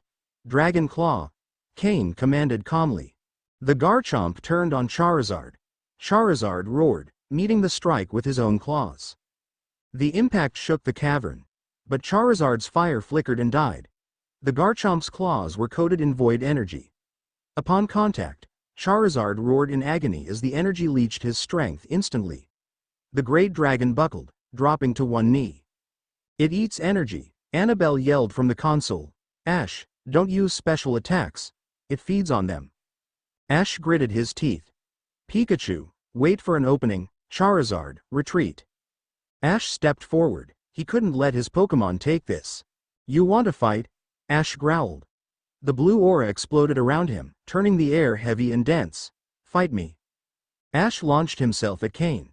He moved faster than a human should, a streak of azure vengeance. He aimed a punch directly at Cain's chest, putting the full weight of his awakened power behind it. Cain didn't dodge. He caught Ash's fist, with his human hand. There was a shockwave. Dust flew. Ash stared, wide-eyed. His fist, glowing with the power that had crushed a magnezone, was stopped dead. Impressive, Cain said. He didn't look strained. Raw. Unrefined. You are a child playing with a loaded gun. Cain's mechanical arm lashed out. He grabbed Ash by the throat. The void energy flared. Ash didn't scream. He couldn't. The energy poured into his neck, short-circuiting his nervous system. It felt like being dunked in liquid nitrogen.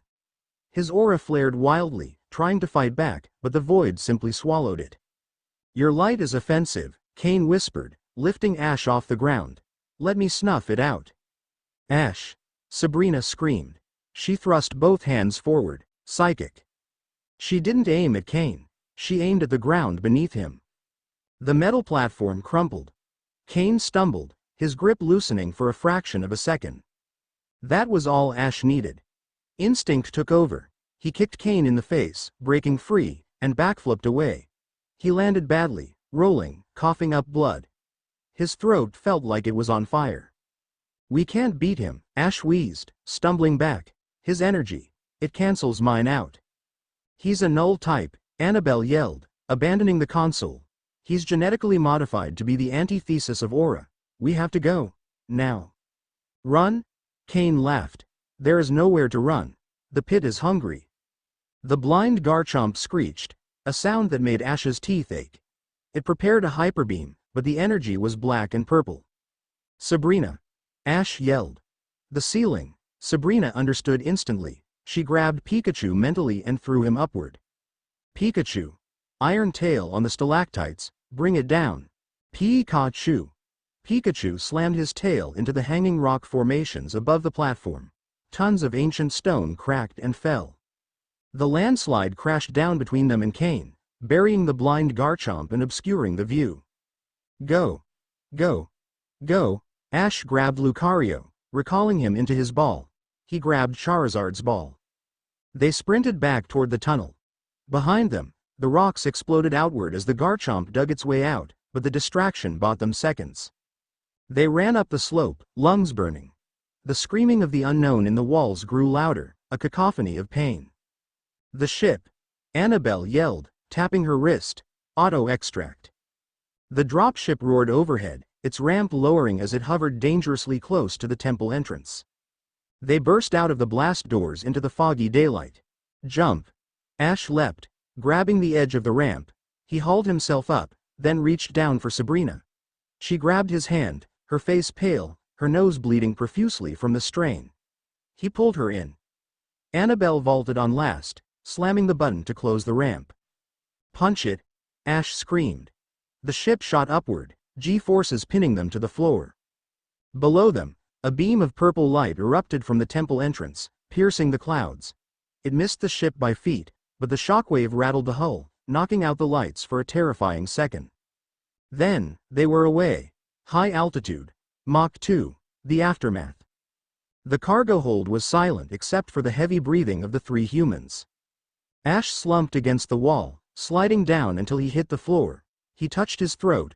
There was a handprint there, burned into his skin, dark and bruising.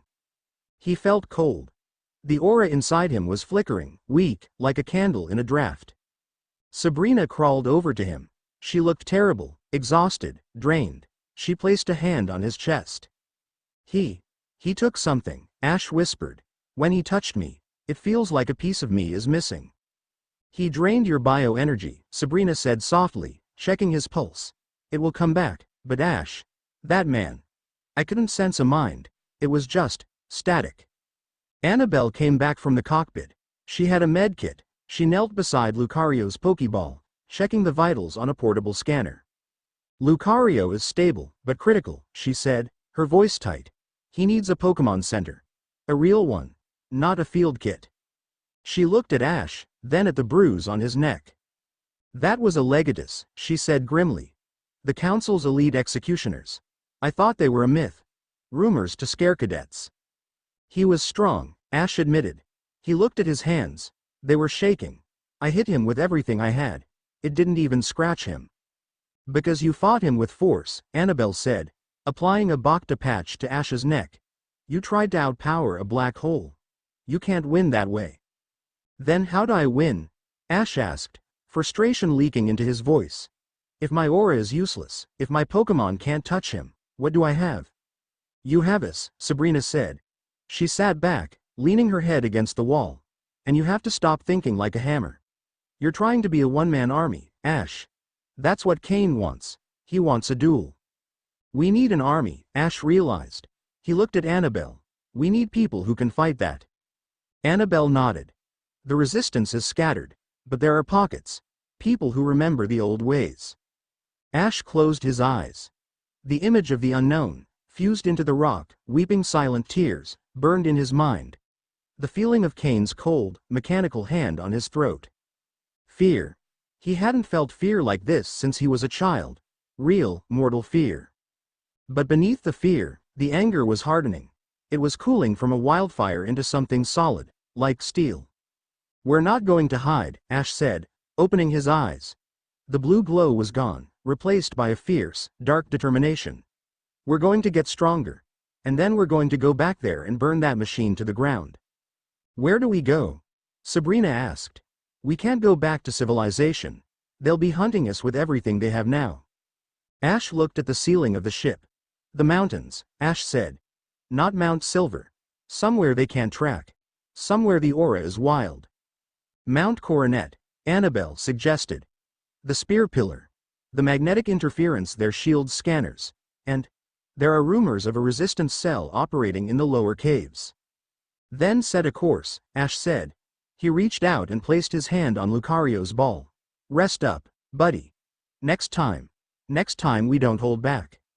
The ship banked, turning north toward Sinnoh. Ash stared at his hands. He realized now that the ultimate aura wasn't a gift. It was a burden, and if he wasn't careful, it wouldn't be the council that killed him. It would be the weight of his own power. He looked at Sabrina and Anabel. They were battered, bruised, and scared, but they were still here. We survived, Ash whispered. This time, Sabrina replied, closing her eyes.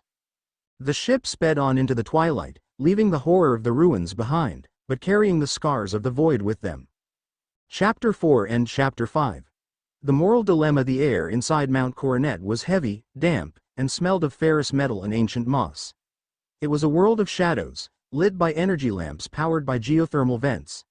Deep within a vast cavern system, hidden behind layers of geological shielding and sophisticated camouflage, the Sinnoh resistance had made its home. Ash leaned against a cold stone wall, his breathing slow and measured. 2 days had passed since the escape from the ruins of Alph. The dark bruise on his throat was fading, but the internal damage was worse. He felt brittle, like a cracked bell waiting to ring and shatter. Lucario lay on a thermal mat nearby, silent and still. The Garchomp's void-infused attack had left a psychic residue. A cold, empty space where warm aura should have been. The doctors here, mostly retired Pokemon Center staff turned rebels, could mend the physical wound, but not the existential one. We lost 5 men attempting to infiltrate the facility 3 months ago, a man named Elder Rowan said, gesturing toward a complex 3D holographic map of Sinnoh. Rowan was a retired Pokemon Ranger, his face etched with worry, but his eyes were hopeful when he looked at Ash. We needed a focal point. A king. I'm not a king, Ash cut in, his voice rough. He wasn't arrogant, he was honest. I'm an explosive device. I almost got myself killed fighting Kane, and I failed to save any of the unknown. You survived an encounter with the First Hand, Rowan countered gently. That makes you a miracle. We have scattered cells across 4 regions, Commander. But we need to move as one. We need the legend to be real. Ash looked at the map, then at the nervous faces of the 50 or so resistance fighters gathered around. They were tired trainers, engineers, and medics, the remnants of a principled world. They looked at him with the raw desperation of people who had nothing left to lose. He felt the weight of their hope, 1,000 tiny pulls on his already strained mind. He needed his shields up just to process the sheer volume of their expectation. I need time, Ash said, standing up. I need to learn how to fight without killing myself, and without becoming what they fear. He walked away from the briefing, toward the isolated training chamber the resistance had carved out of the rock. Sabrina and Anabel followed him. The inner storm the training chamber was soundproofed and shielded. It was just Ash, Pikachu, Charizard, and his two partners. We need to find the infection, Sabrina said, placing 2 fingers against his temple. The void energy Cain touched you with is still there. It's trying to latch onto your rage. It's trying to turn the aura into its inverse. It feels cold, Ash admitted, closing his eyes. When I touch the aura now, it feels like I'm dipping my hand in ice water. You need to spar, Anabel said, standing beside Charizard. Not to win, but to control the release. If you can maintain the shield during maximal exertion, you can isolate the infection. Charizard, Ash called out, Mega Evolve. The Charizardite X on Ash's glove flashed. Charizard roared, transforming in a blinding column of fire and light. He was black and powerful, radiating fierce heat. Flamethrower. Maximum output. Target the far wall, Ash ordered. Charizard unleashed a torrent of blue flame. The fire hit the reinforced rock, turning it white hot. Now, Pikachu. Thunderbolt on the wall beside the fire. Pikachu shot a bolt of yellow lightning. Ash stood between the 2 blasts, his arms crossed. He wasn't attacking. He was focusing. He was using the obsidian wall in his mind to block the physical heat and the electric discharge, to contain his own aura, and to keep the world silent. He succeeded. He felt the intense heat on one side, the static charge on the other. He remained centered. Again. Harder, Ash demanded. They hit him again. And again. Ash began to tire. The internal pressure built. The wall started to crack. He heard the faint, distant screams of the unknown from the ruins of Alph. A cold, mental static that was rapidly approaching. He gasped, sweat pouring down his face. The void. It was reaching out, whispering promises of easy power and total silence. Let go, Ash. Embrace the cold. You won't feel the pain anymore. Ash opened his eyes. He looked at Pikachu, who was watching him with worried eyes. A new, terrifying power surged through him. Not the blue light, but a sickly, purple-black static. Ash reached out his hand, unconsciously aiming at Pikachu. The void energy coalesced in his palm. A sphere of anti-aura, cold and hungry. Ash, stop, Anabel screamed. She knew what that energy was. It was anti-life. It would consume Pikachu's spirit instantly. Ash didn't hear her. He was sinking into the void. His face was rigid, devoid of all emotion. He was becoming Cain. No, Ash whispered. He fought the impulse. He wrestled with the psychic black hole in his core. He couldn't win. The void was too strong. Suddenly, a force slammed into his chest, knocking him backward. It wasn't physical. It was a mental impact. Sabrina. She had launched herself at his mental shield, ripping through the psychic static, forcing her way into the maelstrom of his inner world. Ash screamed. A sound of raw pain and psychic overload. The void sphere dissipated harmlessly. He collapsed, struggling for breath. Sabrina stood over him, trembling, her own nose bleeding freely. She had taken a massive psychic hit. You idiot, she hissed, kneeling down. You nearly killed him. You let the power drive the man, not the other way around. I can't control it, Ash yelled, raw despair in his voice. It wants to kill, it wants silence. Anabel stepped forward, forcing herself between Ash and the still trembling Sabrina. She didn't touch him, but her voice was a lash. Then let it kill. If that power means sacrificing your humanity, let the council win. Because what's the point of saving the world if you become the monster at the end of it? She's right, Ash spat, pushing himself up on his elbow. I should have died on that mountain. I'm too dangerous. No, Sabrina's voice was firm, low, and cold. She was bleeding, but her resolve was iron. You are too sentimental. You don't use this power because you fear the cost. That hesitation nearly killed Anabel at the gala. It nearly killed Pikachu just now. She pointed a blood-stained finger at him. The council is coming, Ash. They won't fight fair. They will try to kill every person you care about. If you want to stop them, you need to accept that sometimes, the only way to save a life is to take one. You need to stop fighting the darkness and start directing it. She's wrong, Anabel countered, her voice shaking with desperate empathy. Sabrina sees you as a weapon. Ash, I see you as a shield. Your power doesn't come from the coldness. It comes from your love for them. She gestured to Pikachu and Charizard, who were watching in silent terror. If you turn off your empathy, you become Cain. Use your aura to protect, not to destroy. The argument raged over his head, a furious clash of ideologies. Pragmatism versus morality, survival versus soul. Ash lay there, listening to the two women who saw his power with such clarity, battling for the remnants of his identity. He looked at Sabrina, the powerful, isolated mind who understood the necessity of ruthlessness. He looked at Anabel, the warm, principled heart who understood the value of every life. He needed both. He needed the shield and the sword. Ash slowly raised his hands and placed one on Sabrina's shoulder and the other on Anabel's. "Stop," he said. His voice was quiet, but it commanded immediate obedience. The two women fell silent, looking down at him. "You're both right," Ash said.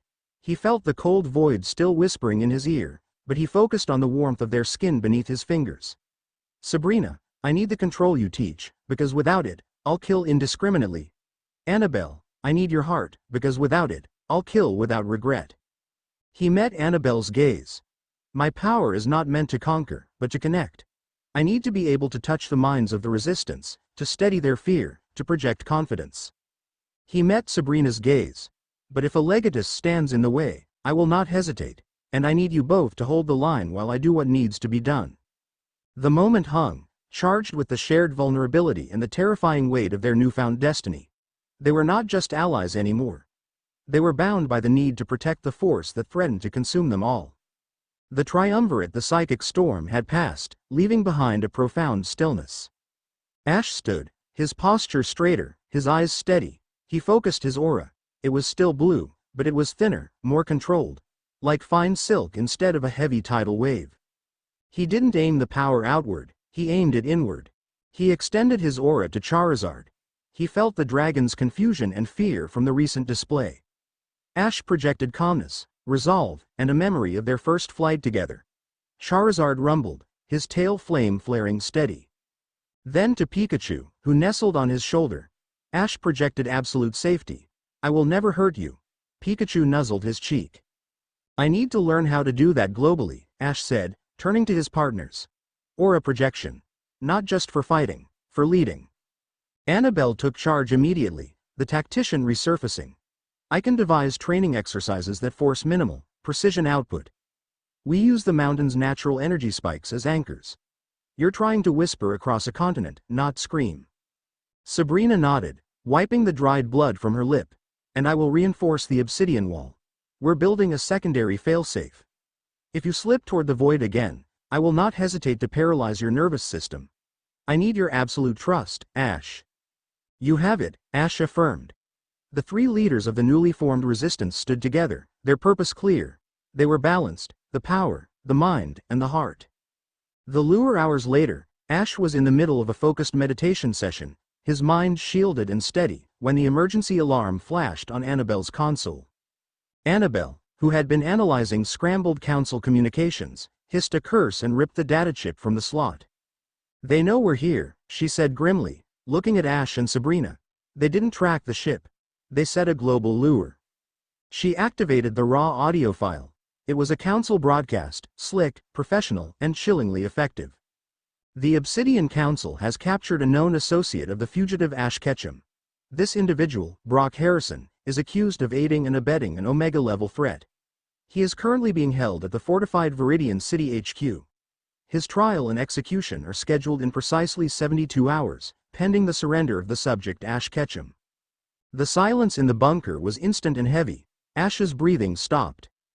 Brock. His oldest friend. His mentor. The one person who had always been there, steady and kind. The furnace in Ash's chest roared to life. This time, the blue light wasn't chaotic. It was focused, cold, and absolute. The void tried to whisper, but Ash didn't hear it. He only heard the clock ticking.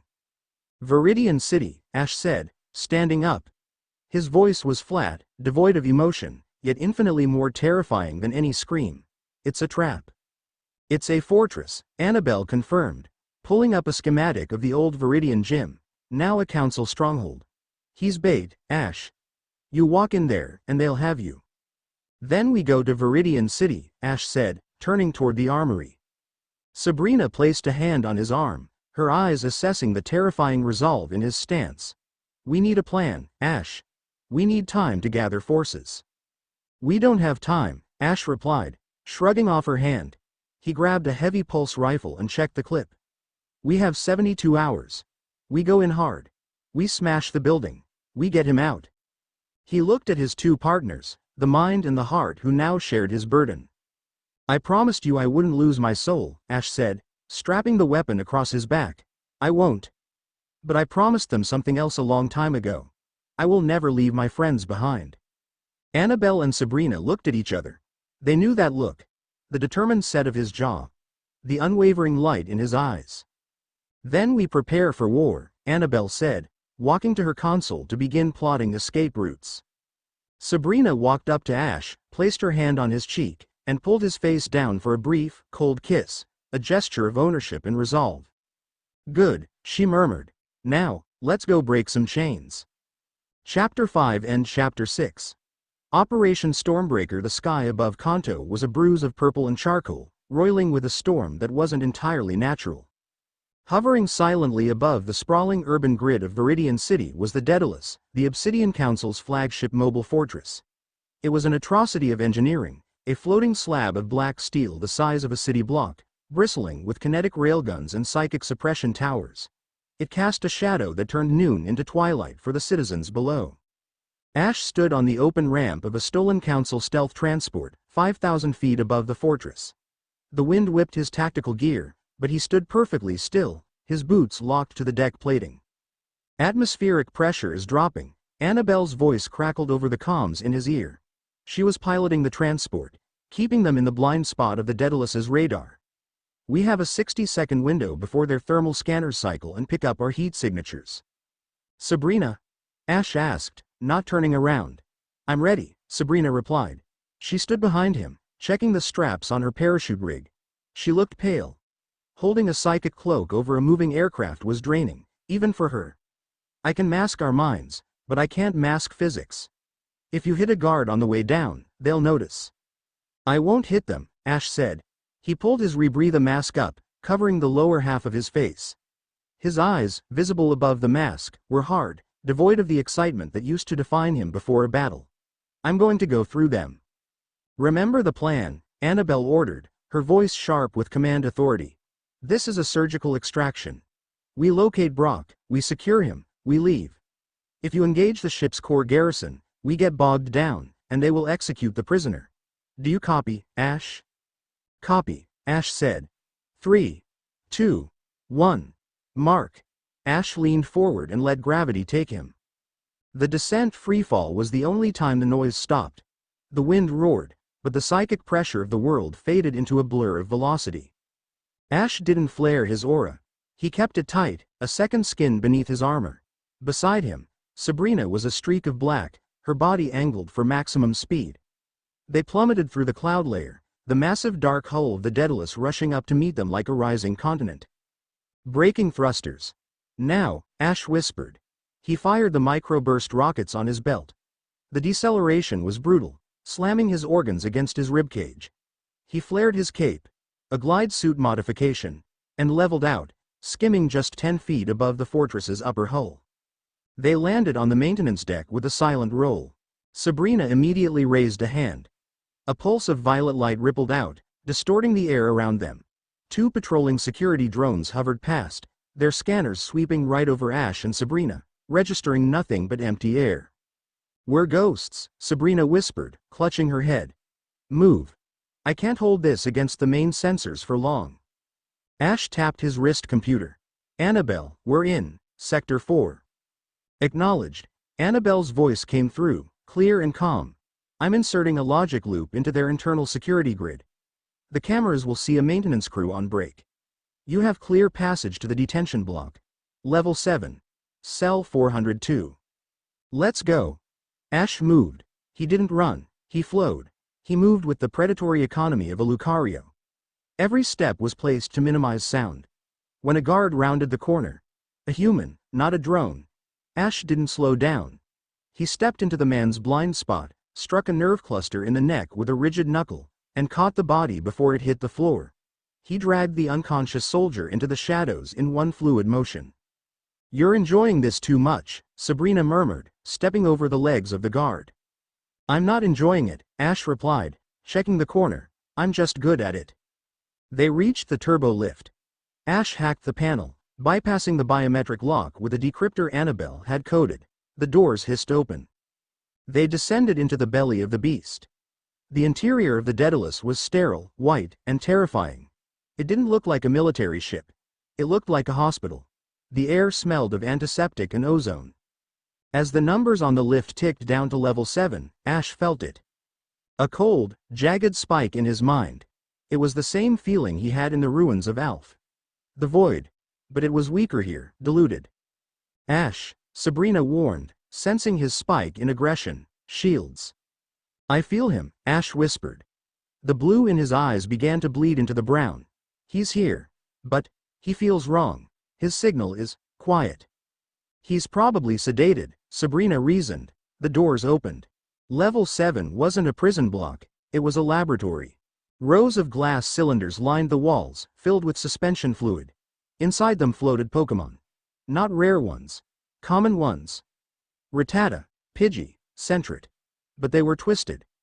Their eyes were sewn shut with silver thread. Wires trailed from their skulls. "What is this?" Ash breathed, horror warring with rage. "Processing." Anabel's voice cut in, tight with disgust. "They're trying to replicate the Void Link artificiality. Trying to create soldiers that don't need the ruins to function." "Targets ahead," Sabrina hissed. At the end of the hall, guarding a heavy blast door, stood 2 Void-enhanced soldiers. They were huge, their armor bulky, pulsing with purple veins of light. Ash didn't bother with stealth. "Charizard," Ash snapped, grabbing a ball. "Smokescreen." He threw the ball. Charizard burst forth, roaring, instantly filling the corridor with thick, black smoke. "Contact." One soldier yelled, his voice modulated and deep. Ash dove into the smoke. He didn't need to see. His aura painted the world in thermal outlines. He saw the soldiers' life forces, dim, muted things suppressed by the void tech. He slid under the first soldier's rifle fire. He didn't punch. He used the soldier's own weight. He grabbed the ankle, reinforced his grip with aura, and heaved. The armored giant was whipped off his feet and slammed into the ceiling. The second soldier turned, firing a plasma shotgun blindly. Confusion. Sabrina commanded from the smoke. The soldier froze. He aimed the shotgun at his own foot and pulled the trigger. Blam. He howled, dropping to one knee. Ash emerged from the smoke, a blur of motion. He delivered a spinning kick to the soldier's helmet. The reinforced glass shattered. The soldier slumped. "Clear," Ash said, recalling Charizard. He stood before the blast door. Cell 402. He placed his hand on the metal. It was cold. "Brock?" He called out. No answer. "Anabel, open it." Unlocking. Now. The heavy bolts retracted. The door groaned and slid upward. Ash stepped inside. The broken rock the room was dark, lit only by a single strip of harsh fluorescent light on the floor. In the center sat a metal chair. Brock was strapped to it. He wasn't dead. He wasn't bleeding. He was sitting upright, staring at the wall. He looked thinner. His skin was pale, waxy. He wore a gray prison jumpsuit that hung loosely on his broad frame. "Brock," Ash breathed, rushing forward. He knelt beside the chair, his hands hovering, afraid to touch. "Brock, it's me. It's Ash. We're getting you out." Brock didn't blink. He didn't turn his head. "Brock?" Ash reached out and touched Brock's arm. Cold. Not just skin cold, soul cold. Ash recoiled as if he'd touched a live wire. A jolt of pure nothingness shot up his arm. "Sabrina!" Ash yelled. "What's wrong with him?" Sabrina entered the cell. She looked at Brock, and her hand flew to her mouth. She took a step back, her psychic shields flaring visibly. "There's no mind," she whispered. It's just white noise, static." "What did they do?" Ash demanded, grabbing Brock's shoulders and shaking him. "Brock, snap out of it, talk to me." Brock's head lolled to the side. Then, slowly, painfully, his eyes focused on Ash. But they weren't Brock's eyes. The warm, squinting eyes Ash had known since he was 10 were gone. These eyes were wide open. And the irises were a dull, dead gray. The silence. Brock croaked. His voice sounded like dry leaves scraping on pavement. It's so quiet now. Who did this? Ash growled, tears welling in his eyes. The blue aura began to leak from his skin, cracking the floor tiles. WHO? Ash, we have to move, Anabel warned over the comms. I'm detecting a massive energy spike in the reactor core. They know you're there. There. Ash Ketchum. A voice echoed from the hallway. Ash stood up slowly. He turned around. Standing in the doorway was a woman. She was dressed in a pristine white lab coat over a council uniform. She held a datapad in one hand and a remote detonator in the other. She smiled, but it was the smile of a scientist looking at a fascinating bacteria culture. I am Dr. Illa, she said. Head of the conditioning unit. Subject 402 was difficult. His will was incredibly resilient. It took us 48 hours of continuous exposure to the void frequency to strip away his resistance. Strip away. Ash repeated. The air in the room began to vibrate. The glass vials in the hallway started to crack. We removed the noise, Illa explained calmly. Empathy. Loyalty. Love. Inefficient variables. Now, he is a vessel. Ready to be filled with the Council's truth. Ash looked at Brock. The man who had cooked for him, scolded him, patched up his Pokemon, and guided him. The rock of the group. Hollowed out. Something inside Ash snapped. It wasn't a decision, it was an eruption. You, Ash roared. Boom. The ultimate aura exploded. This wasn't the controlled stream he had practiced with Anabel. This was a tsunami. A shockwave of pure, condensed rage swept outward from Ash's body. The metal chair Brock was sitting in disintegrated, freeing him. Sabrina caught him with telekinesis before he hit the floor. The walls of the cell buckled outward. Dr. Illa's smile vanished. She raised the remote. I'll detonate the ship, all. Ash was already there. He didn't run. He projected. He moved instantly, closing the 20 feet in a heartbeat. He grabbed Illa by the throat and lifted her off the ground. Detonated, Ash hissed. His eyes were twin suns of blue fire. His voice was layered, demonic. Do it. I'll survive the fall. You won't. Illa dropped the remote. She clawed at Ash's hand, gasping, monster. You made me, Ash said. He threw her. She flew down the corridor, crashing through a row of suspension tanks, landing in a heap of glass and fluid. Ash. Stop. Sabrina screamed, shielding Brock's body with her own. You're crushing us. The pressure is too high. Ash stood in the center of the hallway, breathing hard. The Daedalus groaned. The metal beams of the ceiling were twisting. The gravity around him was fluctuating wildly. He was tearing the ship apart with his mind. Ash. Anabel's voice cut through the comms, desperate. The reactor is unstable. If you keep pushing, the ship goes nuclear. You'll wipe out Viridian City. The fallout will kill millions. Millions. The word penetrated the red haze of his rage. Ash looked at his hands. They were glowing so bright he couldn't see the skin. He looked at Brock, slumped against the wall, staring blankly at the destruction. If the ship blew, Brock died. Ash closed his eyes. Structure. Stone. Silence. He imagined the obsidian walls. He imagined Anabel's hand on his shoulder. He imagined Pikachu's heartbeat. He inhaled. He pulled the fire back in. The shaking stopped. The blue light faded, leaving only the emergency red strobes flashing. Ash fell to his knees, vomiting bile. The backlash was agonizing. We need to go, Ash gasped, wiping his mouth. Sabrina was there instantly. She hauled Brock up, draping his arm over her shoulder. She looked at Ash with a mixture of fear and awe. Get up, she commanded. We're not done. The fall. Anabel. Status, Ash yelled, scrambling to his feet and grabbing Brock's other side. They began to run, half carrying the dead weight of their friend. I had to trigger the trap early, Anabel admitted. I blew the port side stabilizers. The ship is listing. It's going down. I'm bringing the transport to the hangar bay.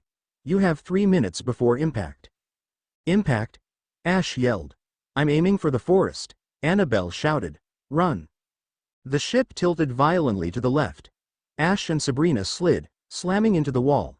Brock groaned, a low, pained sound. Hang on, Brock, Ash grunted, hauling him up again. We're almost there. They fought their way to the hangar. The corridors were chaos. Debris falling, fires erupting. Council soldiers were fleeing, ignoring them in the panic. They burst into the massive hangar bay. It was tilted at a 45-degree angle. The transport ship was hovering near the force field, the ramp open. Anabel was fighting the controls, keeping the ship steady amidst the turbulence. Jump! Anabel screamed over the external speakers. It was a 20-foot gap between the Daedalus's deck and the transport's ramp, and below that gap was thousands of feet of open air. I can't teleport with 3 people, Sabrina yelled. Not with this interference. We jump, Ash said. He looked at Sabrina. Take Brock, throw him. What about you? Just do it, Sabrina nodded. Her eyes glowed violet. She wrapped Brock in a telekinetic bubble and hurled him across the gap. He landed heavily on the transport's ramp, sliding into the hold.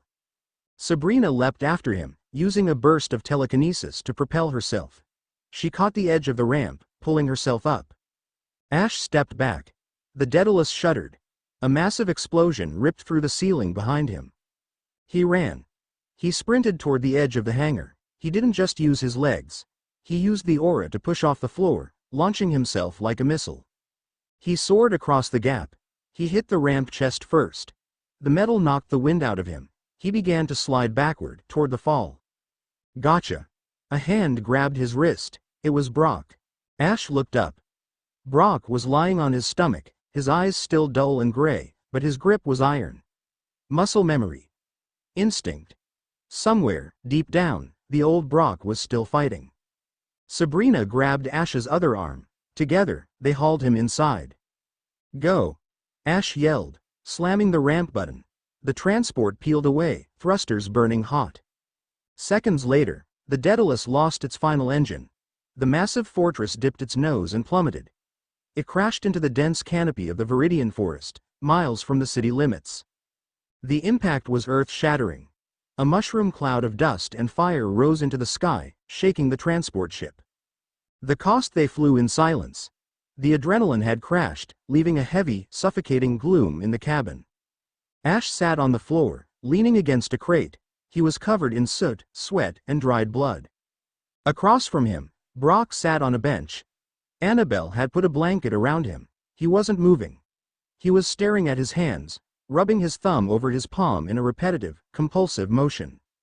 Brock, Ash whispered. Brock looked up. For a second, just a second, there was a flicker of recognition. Ash, Brock said. His voice was monotone. Yeah, buddy, I'm here. I can't feel them, Brock said. Tears began to leak from his dead eyes, tracking through the dirt on his face. My Steelix. My Crobat. I can't feel them. It's just quiet. Ash felt his heart break. The bond, the psychic connection every trainer had with their Pokémon, had been severed, or blocked. We'll fix it, Ash promised, though he had no idea how. Anabel and Sabrina. They'll figure it out. Brock shook his head slowly. The void. It's hungry, Ash. It's so hungry. He curled up into a ball, pulling the blanket tight, and began to rock back and forth. Ash stood up and walked to the cockpit. Anabel was flying, her face set in a grim mask. Sabrina was in the co-pilot seat, her head in her hands. He's catatonic, Sabrina said without looking up. His mind is intact, but his emotional centers have been cauterized. It's like a lobotomy, but spiritual. Can you heal him? Ash asked, his voice shaking. I don't know, Sabrina admitted. This isn't psychic damage. This is something else. It's an absence of energy. Ash looked out the window at the setting sun. The fire from the crash was still burning in the distance. They did this to lure me out, Ash said. They broke him to get to me. And they failed, Anabel said fiercely. We have him back. Do we? Ash looked back at the huddled form of his best friend. He's not back, Anabel. He's in hell. Ash placed his hand on the dashboard. The metal groaned under his grip. This changes everything, Ash said. No more hiding in mountains, no more surgical strikes. What are you saying? Anabel asked, looking at him. Ash's eyes were dry. The blue fire was gone, replaced by a cold, hard brown. The eyes of a general who had just seen the true cost of the war. I'm saying we need to wake up the world, Ash said. They want order, I'm going to give them chaos. We're going to every region. We're going to every gym leader who hasn't sold out. We're going to build an army that can fight the void. He looked at the horizon. Next stop is Kalos, Ash said. I need Greninja. Anabel nodded slowly. Kalos is under martial law, but if anyone can break a siege, it's that frog. Sabrina turned in her seat. And after that, Ash said, we burn the council down. Every last brick. Chapter 6 and Chapter 7. The Shattered Earth. The world did not end with a bang. It ended with a broadcast.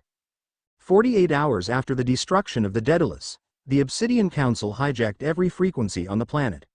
From the neon screens of Lumios City to the dusty radios of the Ore region, the face of Director Valerius appeared. He was a nondescript man with eyes like polished flint, sitting behind a desk that looked more like an altar. The terrorist Ash Ketchum has attacked the pillars of our global security, Valerius announced, his voice smooth and terrifyingly calm. He has aligned himself with anarchists and monsters. To ensure the safety of the citizenry, the Council is invoking the Omega Protocols. All travel is restricted. All gyms are hereby nationalized as military outposts. Any trainer found harboring unregistered Pokémon will be designated an enemy combatant. War had arrived. It wasn't a war of armies meeting on a field. It was a strangulation. Cities were locked down. Internet nodes were severed. The councils, peacekeepers, the mass-produced void soldiers, patrolled the streets of every major metropolis. High above the clouds, in the stealth transport, the mood was funereal. Ash stood by the cockpit viewport, watching the gray curvature of the Earth. He hadn't slept in 2 days. He couldn't. Every time he closed his eyes, he saw Brock's dead, gray stare. Every time he tried to rest, the furnace in his chest roared, demanding action, demanding violence. He was vibrating. A low, constant hum emanated from his skin, causing the instruments on the dashboard to jitter. Ash, Anabel said gently, keeping her hands steady on the yoke. You're doing it again. The nav computer is glitching. Ash exhaled, forcing the energy back down. It felt like swallowing broken glass. Sorry, he rasped. Sabrina walked in from the cargo hold. She looked exhausted, her usual pristine elegance frayed at the edges. Brock is stable, she reported. I've put him in a psychic coma to preserve what's left of his mind. But he can't stay on this ship, Ash. He needs a sanctuary. We're dropping him off, Ash said. He didn't turn around, and then we're splitting up. Anabel spun her chair around. What? Look at me, Anabel. Ash turned. The blue glow in his eyes wasn't flickering anymore. It was constant. The veins in his neck were pulsing with azure light. I'm radioactive, Ash said bluntly. I nearly crushed the ship rescuing him. I nearly killed you both in the mountains. If I stay with the main group, I'm a liability. I'm a beacon for the void. So you're just going to wander off? Sabrina crossed her arms. Into the wilderness? That's suicide. No, Ash said. He walked over to the holographic map table and punched in a coordinate. Rhoda. The tree of beginning. I'm going to the source, Ash explained. The ultimate aura. It's not just a power. It's a connection to the planetary system. The council is drilling into the void, corrupting the planet's blood. The tree will know how to fight it. And I need to ask it how to stop being a bomb and start being a king. The tree of beginning is a myth, Anabel argued. No one has entered it in decades. I have, Ash said, and I have a friend waiting for me there. Who? Greninja, Ash said. The name brought a faint, ghost-like smile to his face. He stayed behind in Kalos to protect the ecosystem. He senses the roots. If the world is screaming, he'll be at the heart of it. Alone? Anabel asked, her voice cracking slightly. I have Pikachu. I have Charizard, Ash said. You two have a bigger job. He pointed to the map. Anabel, take the ship. Go to Hoenn. Rally the frontier brains. Use your clearance codes before they expire. We need a fleet. And me? Sabrina asked. Go to Unova, Ash instructed. The council's grip is weakest there. Find Iris. Find the Dragon Masters. Tell them the storm is coming. Divide and conquer, Sabrina mused.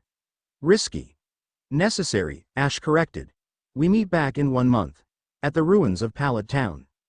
1 month, Anabel repeated. She stood up and walked over to him. She didn't care about the radiation or the heat radiating from him. She grabbed his tactical vest and pulled him down, kissing him hard. It tasted of desperation and fear. Come back, she whispered against his lips. If you turn into a tree or a god or whatever, come back. I promise, Ash said. The living mountain Ash dropped from the ship into the misty peaks of the Rhoda region 3 hours later. The landscape here was prehistoric. Giant crystal formations jutted from the earth like jagged teeth. The air was thin and incredibly pure, humming with a natural resonance that made Ash's skin prickle. But something was wrong. As Ash walked through the fog, flanked by Pikachu and Lucario, who was healed but moving stiffly, he saw the signs of infection. The crystals were dull, their inner light fading. The grass was brown and brittle. Less than the land is in pain, greater than Lucario projected, clutching his chest. Less than it feels like. Suffocation. Greater than.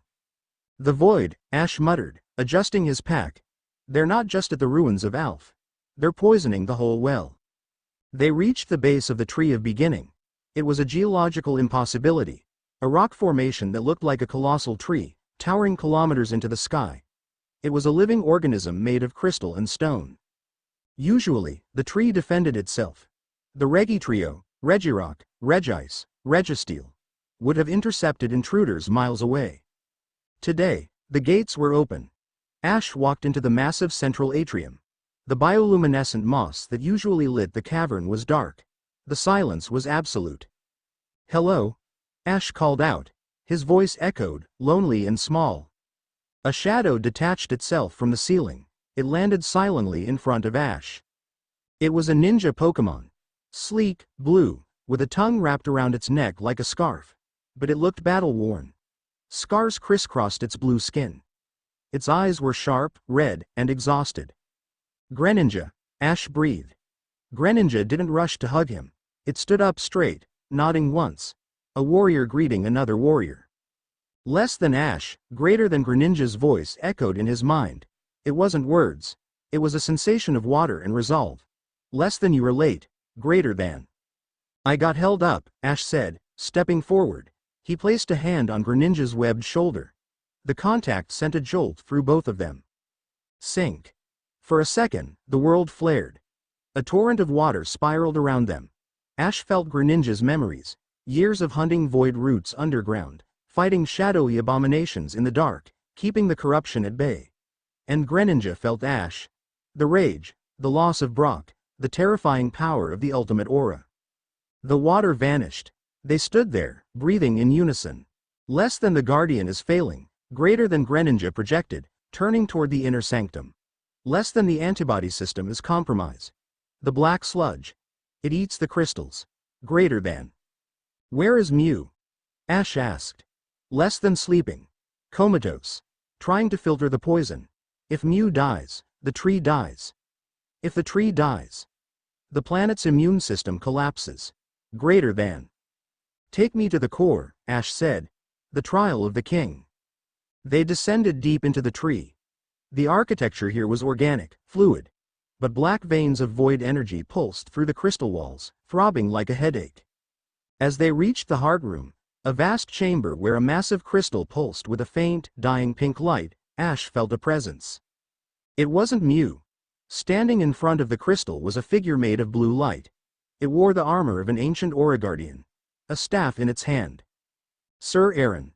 Or rather, the memory of him, preserved by the tree. Halt, the figure said. The voice was like wind through a canyon. I need to pass, Ash said, stepping forward. I need to save Mew. You cannot save what you will inevitably destroy, the ghost said. It turned to face Ash. It had no face, just a mask of light. I sense the power within you, Ash Ketchum. The ultimate aura. It is the power of a sun, and a sun, eventually, burns everything around it. I'm learning to control it, Ash argued. Control is a lie, Aaron retorted. Did you not almost crush your friends? Did you not shatter a fortress with a thought? The more you use it, the less human you become. You are becoming a force of nature. And nature has no friends. It has no mercy. The ghost pointed the staff at Ash. To wield the king's resonance, you must leave the man behind. You must become the avatar. Cold. Distant. Absolute. No, Ash said. Then you will fail, Aaron said. And the void will consume you, because your human heart is a weak point. It is a door the darkness can open. The ghost lunged. It wasn't a physical attack. The staff passed through Ash's chest. Ash gasped. He was suddenly standing in a white void. He saw Pallet Town burning. He saw Pikachu dead at his feet. He saw Anabel screaming as the void swallowed her. He saw Brock, forever staring at a wall. This is your future, the voice whispered. Your emotions are your weakness. Your love is the crack in the armor. Let it go. Become the aura. Become the god this world needs. It was tempting. God, it was tempting. To stop feeling the grief. To stop feeling the fear. To just be pure, blue power. To wipe the council off the map with a wave of his hand. Ash looked at the dead Pikachu in the vision. He knelt down and picked him up. No, Ash whispered to the white void. Why? Because if I don't feel this, Ash said, tears streaming down his face in the vision, then I'm not saving them. I'm just replacing their cage. He hugged the illusion of Pikachu tight. My power isn't the sun, Ash realized. The sun is alone. Aura. Aura is the space between. It's the connection.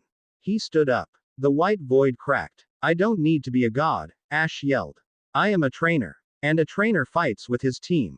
He reached out. Not to the aura of the universe, but to the specific, distinct auras of his friends. He felt Greninja, standing guard outside. He felt Pikachu, worried, by his leg. He felt Lucario, meditating. He felt Charizard's fire. He felt Anabel's determination in the sky. He felt Sabrina's mind miles away. He pulled them in. He wove them together. Break. The white void shattered like glass. Ash was back in the heart room. He was gasping, on his knees. The ghost of Sir Aaron stood over him. The ghost lowered its staff. Correct, the ghost said. Ash looked up, confused. What? The ultimate aura destroyed my body because I tried to hold it alone, Aaron said softly. I tried to be the hero. But true power is a circuit. It must flow. The ghost began to fade. You are not a battery, Ash Ketchum. You are a conduit. Do not hold the power. Let it pass through you. Connect the earth to the sky. Connect the Pokemon to the human. The ghost pointed to the dying crystal. Heal it, not with your strength, but with theirs. Ash stood up. He understood. He walked to the crystal. He placed his hands on it. Greninja, Ash said. Lucario. Charizard. Pikachu. He didn't take their energy. He opened the floodgates. With me. Greninja placed a webbed hand on Ash's back. Lucario placed a paw on his shoulder. Pikachu jumped onto his head. Charizard roared, placing a claw on the ground, grounding the circuit. Ash closed his eyes. He became the bridge. He pulled the raw, chaotic energy of the earth from the soles of his feet. He pulled the bond of his Pokemon. He mixed it in the furnace of his heart, not as a weapon, but as a medicine. Breathe. A pulse of emerald and azure light exploded from the tree. It shot up the trunk, blasting out of the top of the mountain. It rippled across the Rhoda region. The brown grass turned green in seconds. The dull crystals flared with blinding light. The black veins of void energy in the walls shrieked and evaporated, burned away by the overwhelming pressure of pure life. Deep in the crystal, Mew opened its blue eyes. It looked at Ash. It giggled. Ash pulled his hands back. He didn't collapse. He felt balanced. The constant buzzing in his head was gone. The furnace was still there, but it was regulated. A steady, rhythmic thrum. He looked at his hands. The blue glow was gone. His skin looked normal, but when he clenched his fist, the air distorted around it. He turned to Greninja. Did it work? Greninja nodded, his eyes shining. Less than the rot is gone from the tree. But the source remains in the south. Greater than less than. I know, Ash said. But now, the planet is fighting back. He walked to the exit of the chamber. He felt different. He wasn't the frantic survivor of Mount Silver anymore. He wasn't the rage monster of the Daedalus. He was calm. Come on, Ash said to his team. We have a war to win. Meanwhile, the Hoenn front. The sky over Sutopolis City was black with council dropships. Anabel stood on the observation deck of the battle pyramid, Brandon's flying fortress. Beside her stood Brandon, arms crossed, looking grim. They're hitting us with everything, Brandon rumbled.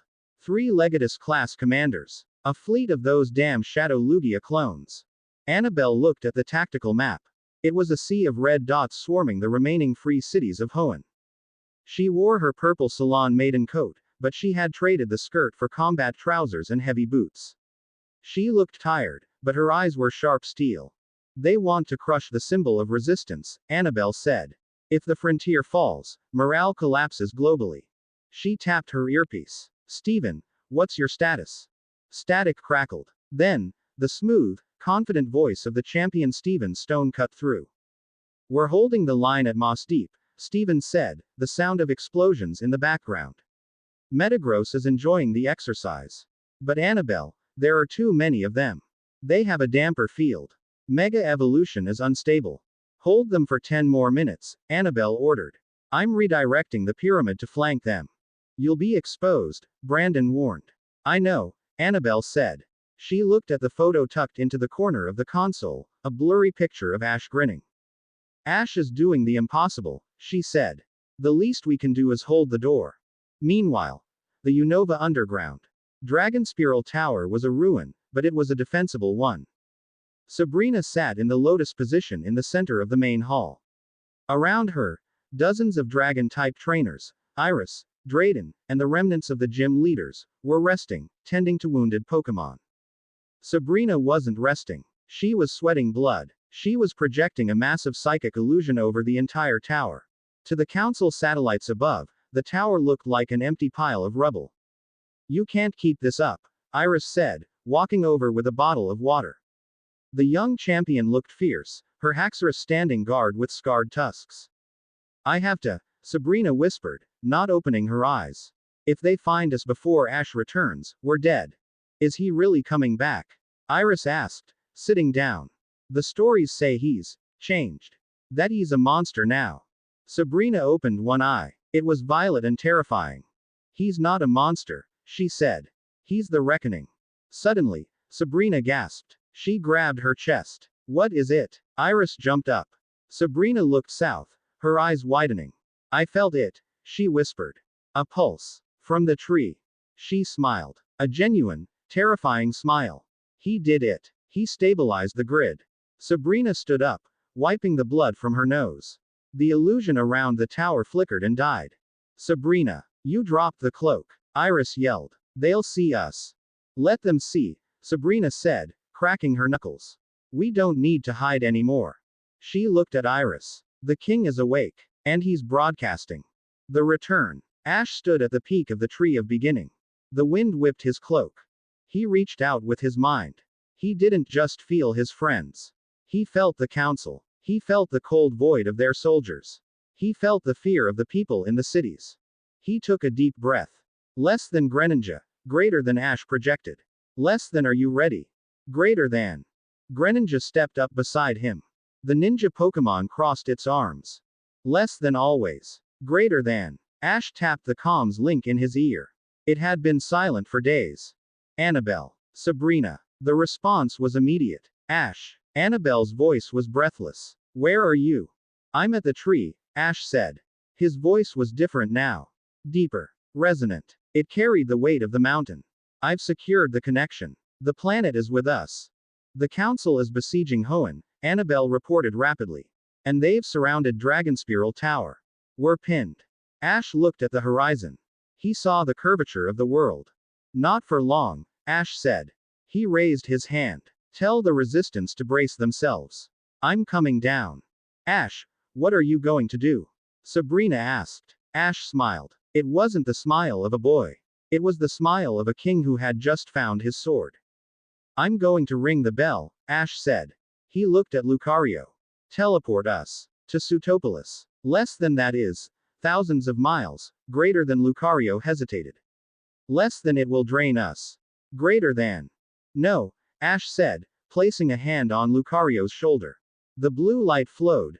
Gentle, infinite. The tree pays the toll today. Lucario's eyes widened. He felt the surge. Infinite energy. Clean. Pure. Less than understood. Greater than. A flash of blue light swallowed them. The mountain was empty. But the world had changed. The signal was out. The dormant potential in every Pokemon across the globe felt a sudden, inexplicable tug. A whisper in their blood. Fight. Chapter 7 End. Chapter 8. The God Killer. The sky over Sutopolis City was no longer sky. It was a ceiling of interlocking kill zones. The Council's blockade was absolute. A swarm of automated gunships, vaguely insectoid in design, circled the crater of the ancient city like buzzards. Below them, 3 massive hovering destroyers, the Furies, rained suppression fire onto the energy shields of the battle pyramid. Inside the pyramid's command deck, the air smelled of burning circuitry and ozone. Shields are at 12%. Brandon roared, wrestling with the helm. The pyramid shuddered violently as a plasma mortar struck the starboard flank. Anabel, we can't take another volley like that. The structural integrity is failing. Anabel stood at the tactical table, her knuckles white as she gripped the edges. The holographic map was a sea of red. Steven, status. She yelled into her comms. On the ground, amidst the white marble ruins of the city, Champion Steven Stone was fighting a losing battle. His Mega Metagross was a blur of silver and gold, deflecting tank shells with psychic force, but the council troops were endless. They're adapting. Steven's voice came through, strained and breathless. These new soldiers, they don't have minds to read. Metagross can't predict their movements. We're being pushed back to the gym entrance. Wallace is down. I repeat, Wallace is down. Anabel's heart hammered against her ribs. This was it. The last stand. Divert all remaining power to the forward batteries, Anabel ordered, her voice deadly quiet. If we go down, we take a destroyer with us. That leaves us defenseless, Brandon warned. We're already dead, Brandon, Anabel said, looking out the viewport at the encroaching armada. We're just choosing the funeral pyre. High above, the lead destroyer charged its main cannon, a void lance designed to crack mountains. The purple light gathered in its maw, a silent scream of impending annihilation. Anabel closed her eyes. She thought of the promise. Come back. Fire. She whispered. But the pyramid didn't fire. And the destroyer didn't fire. A sound cut through the chaos. It wasn't an explosion. It was a chime. Clear, resonant, and impossibly loud. It sounded like a crystal bell struck by a god. The clouds above the crater exploded outward. A beam of azure light, thick as a skyscraper, slammed down from the heavens. It didn't hit the pyramid. It hit the water in the center of the Sutopolis crater. The impact vaporized the lake instantly, sending a shockwave of steam and pressure rolling outward. The council gunships were swatted out of the sky like flies in a hurricane. The steam cleared. Hovering in the center of the crater, suspended in a sphere of calm blue energy, was Ash. He didn't look like the desperate fighter from the ruins. He looked ancient. His cloak whipped around him, not from wind, but from the sheer updraft of his power. Pikachu rode on his shoulder, eyes glowing electric blue. Greninja, Lucario, and Charizard floated in formation around him, tethered by visible streams of aura. Target acquired. The council comms screamed over the open frequency. It's the Ketchum anomaly. All batteries, re-target. Burn him. The 3 destroyers swiveled their massive guns toward the lone human. Ash looked up. His expression was serene. Terrifyingly so. He raised his right hand. Palm open. Stop, Ash said. He didn't shout. He projected. The word hit every mind within 50 miles with the force of a physical blow. The destroyers fired. 3 beams of purple void energy, enough to glass a continent, converged on Ash. Ash clenched his fist. Nullify. The blue sphere around him expanded. It didn't block the void beams, it ate them. The azure light collided with the purple darkness and purified it, turning the destructive energy into harmless flakes of light that rained down like snow. Impossible, Anabel breathed, watching the monitors. His energy readings, they're off the scale. He's not generating that. He's channeling the planet. Ash lowered his hand. He looked at the lead destroyer. You are trespassing, Ash stated. He pointed a finger. Charizard. Burn. Charizard roared. But it wasn't a normal flamethrower. Ash fed his aura into the dragon. The fire that erupted from Charizard's maw wasn't orange or blue, it was white gold. It was the fire of the sun. The beam of white fire struck the lead destroyer. It didn't explode. It melted. The massive steel warship dissolved in midair, slagging into molten rain that fell harmlessly into the empty lake bed. The other two destroyers panicked. They tried to turn, to flee. Greninja, Ash commanded softly. Cut. Greninja vanished. A split second later, massive blades of pressurized water, and fused with aura, sliced through the engines of the remaining ships. They fell from the sky, crashing into the crater walls with earth-shaking thuds. Silence fell over Sutopolis. Ash descended. He landed on the steps of the gym, where Stephen Stone stood, battered and bloody, supporting an unconscious Wallace. The Council ground troops, the soulless Void soldiers, froze. Their programming couldn't process the threat level. Ash walked toward them. The soldiers raised their rifles. Kneel, Ash said. He released a pulse of the king's resonance. It wasn't an attack. It was a command of absolute authority. The soldiers didn't kneel out of fear. Their armor malfunctioned. The void energy powering their suits was overridden by the sheer density of Ash's presence. They collapsed like puppets with cut strings. Ash stopped in front of Stephen.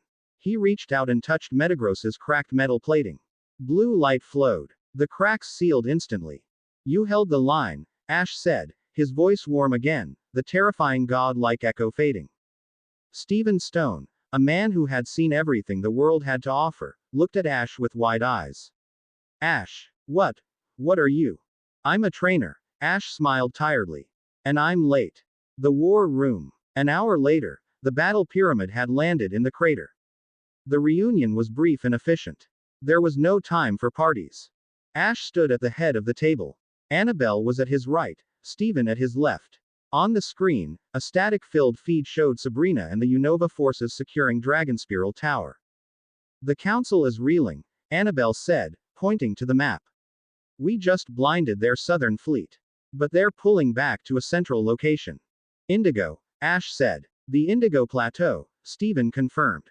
They've terraformed it. It's no longer a stadium. It's a fortress city called Centralis. It's where the Council High Command is located. And it's where they're keeping the weapon, Sabrina's voice cut in from the screen. I pulled the data from a captured officer's mind. They aren't just harvesting energy anymore. They've captured a Titan. Which one? Ash asked. Zygarde, Sabrina said. The Order Pokemon. They dug it up in Kalos and transported it to Indigo. They've been pumping it full of void energy for months. They want to invert its purpose. Instead of maintaining order, they want it to enforce absolute stasis. A chill went through the room. Zygarde was a force of nature. If it was corrupted. We hit them now, Ash said. Tonight. We don't give them time to regroup. We don't have an army large enough to siege Centralis, Brandon grunted. Their ground defenses are impregnable. We don't need to siege the ground, Ash said. He looked at Anabel. We're going to drop the pyramid right on top of them. That's insane, Anabel smiled. I love it. Sabrina, Ash looked at the screen. Can you teleport your elite unit to the pyramid if we lower the shields? Give me a coordinate and 5 minutes, Sabrina replied. I'll be there. Good, Ash said. He looked around the room. At the tired faces of the resistance. This is the end of the road. We take Centralis, we end the council. We lose, and the world becomes a graveyard. He clenched his fist. Let's go take our title back. The assault on Centralis. Centralis was a monstrosity. The beautiful mountains of the Indigo Plateau had been shaved flat, replaced by a sprawling city of black steel and red light. In the center, where the Pokemon League Stadium once stood, rose a massive spire, the Spire of Silence.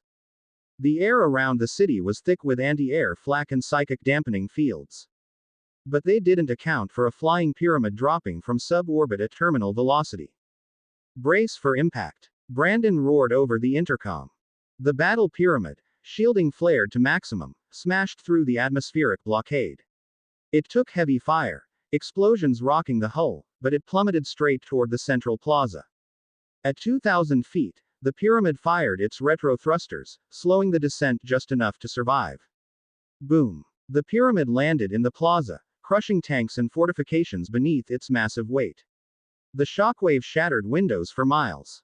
The ramps dropped. For the future, Stephen Stone yelled, leading the charge with Metagross and Aggron. The resistance poured out. Hoenn Rangers, Unova Dragon Masters, Kanto Gym leaders.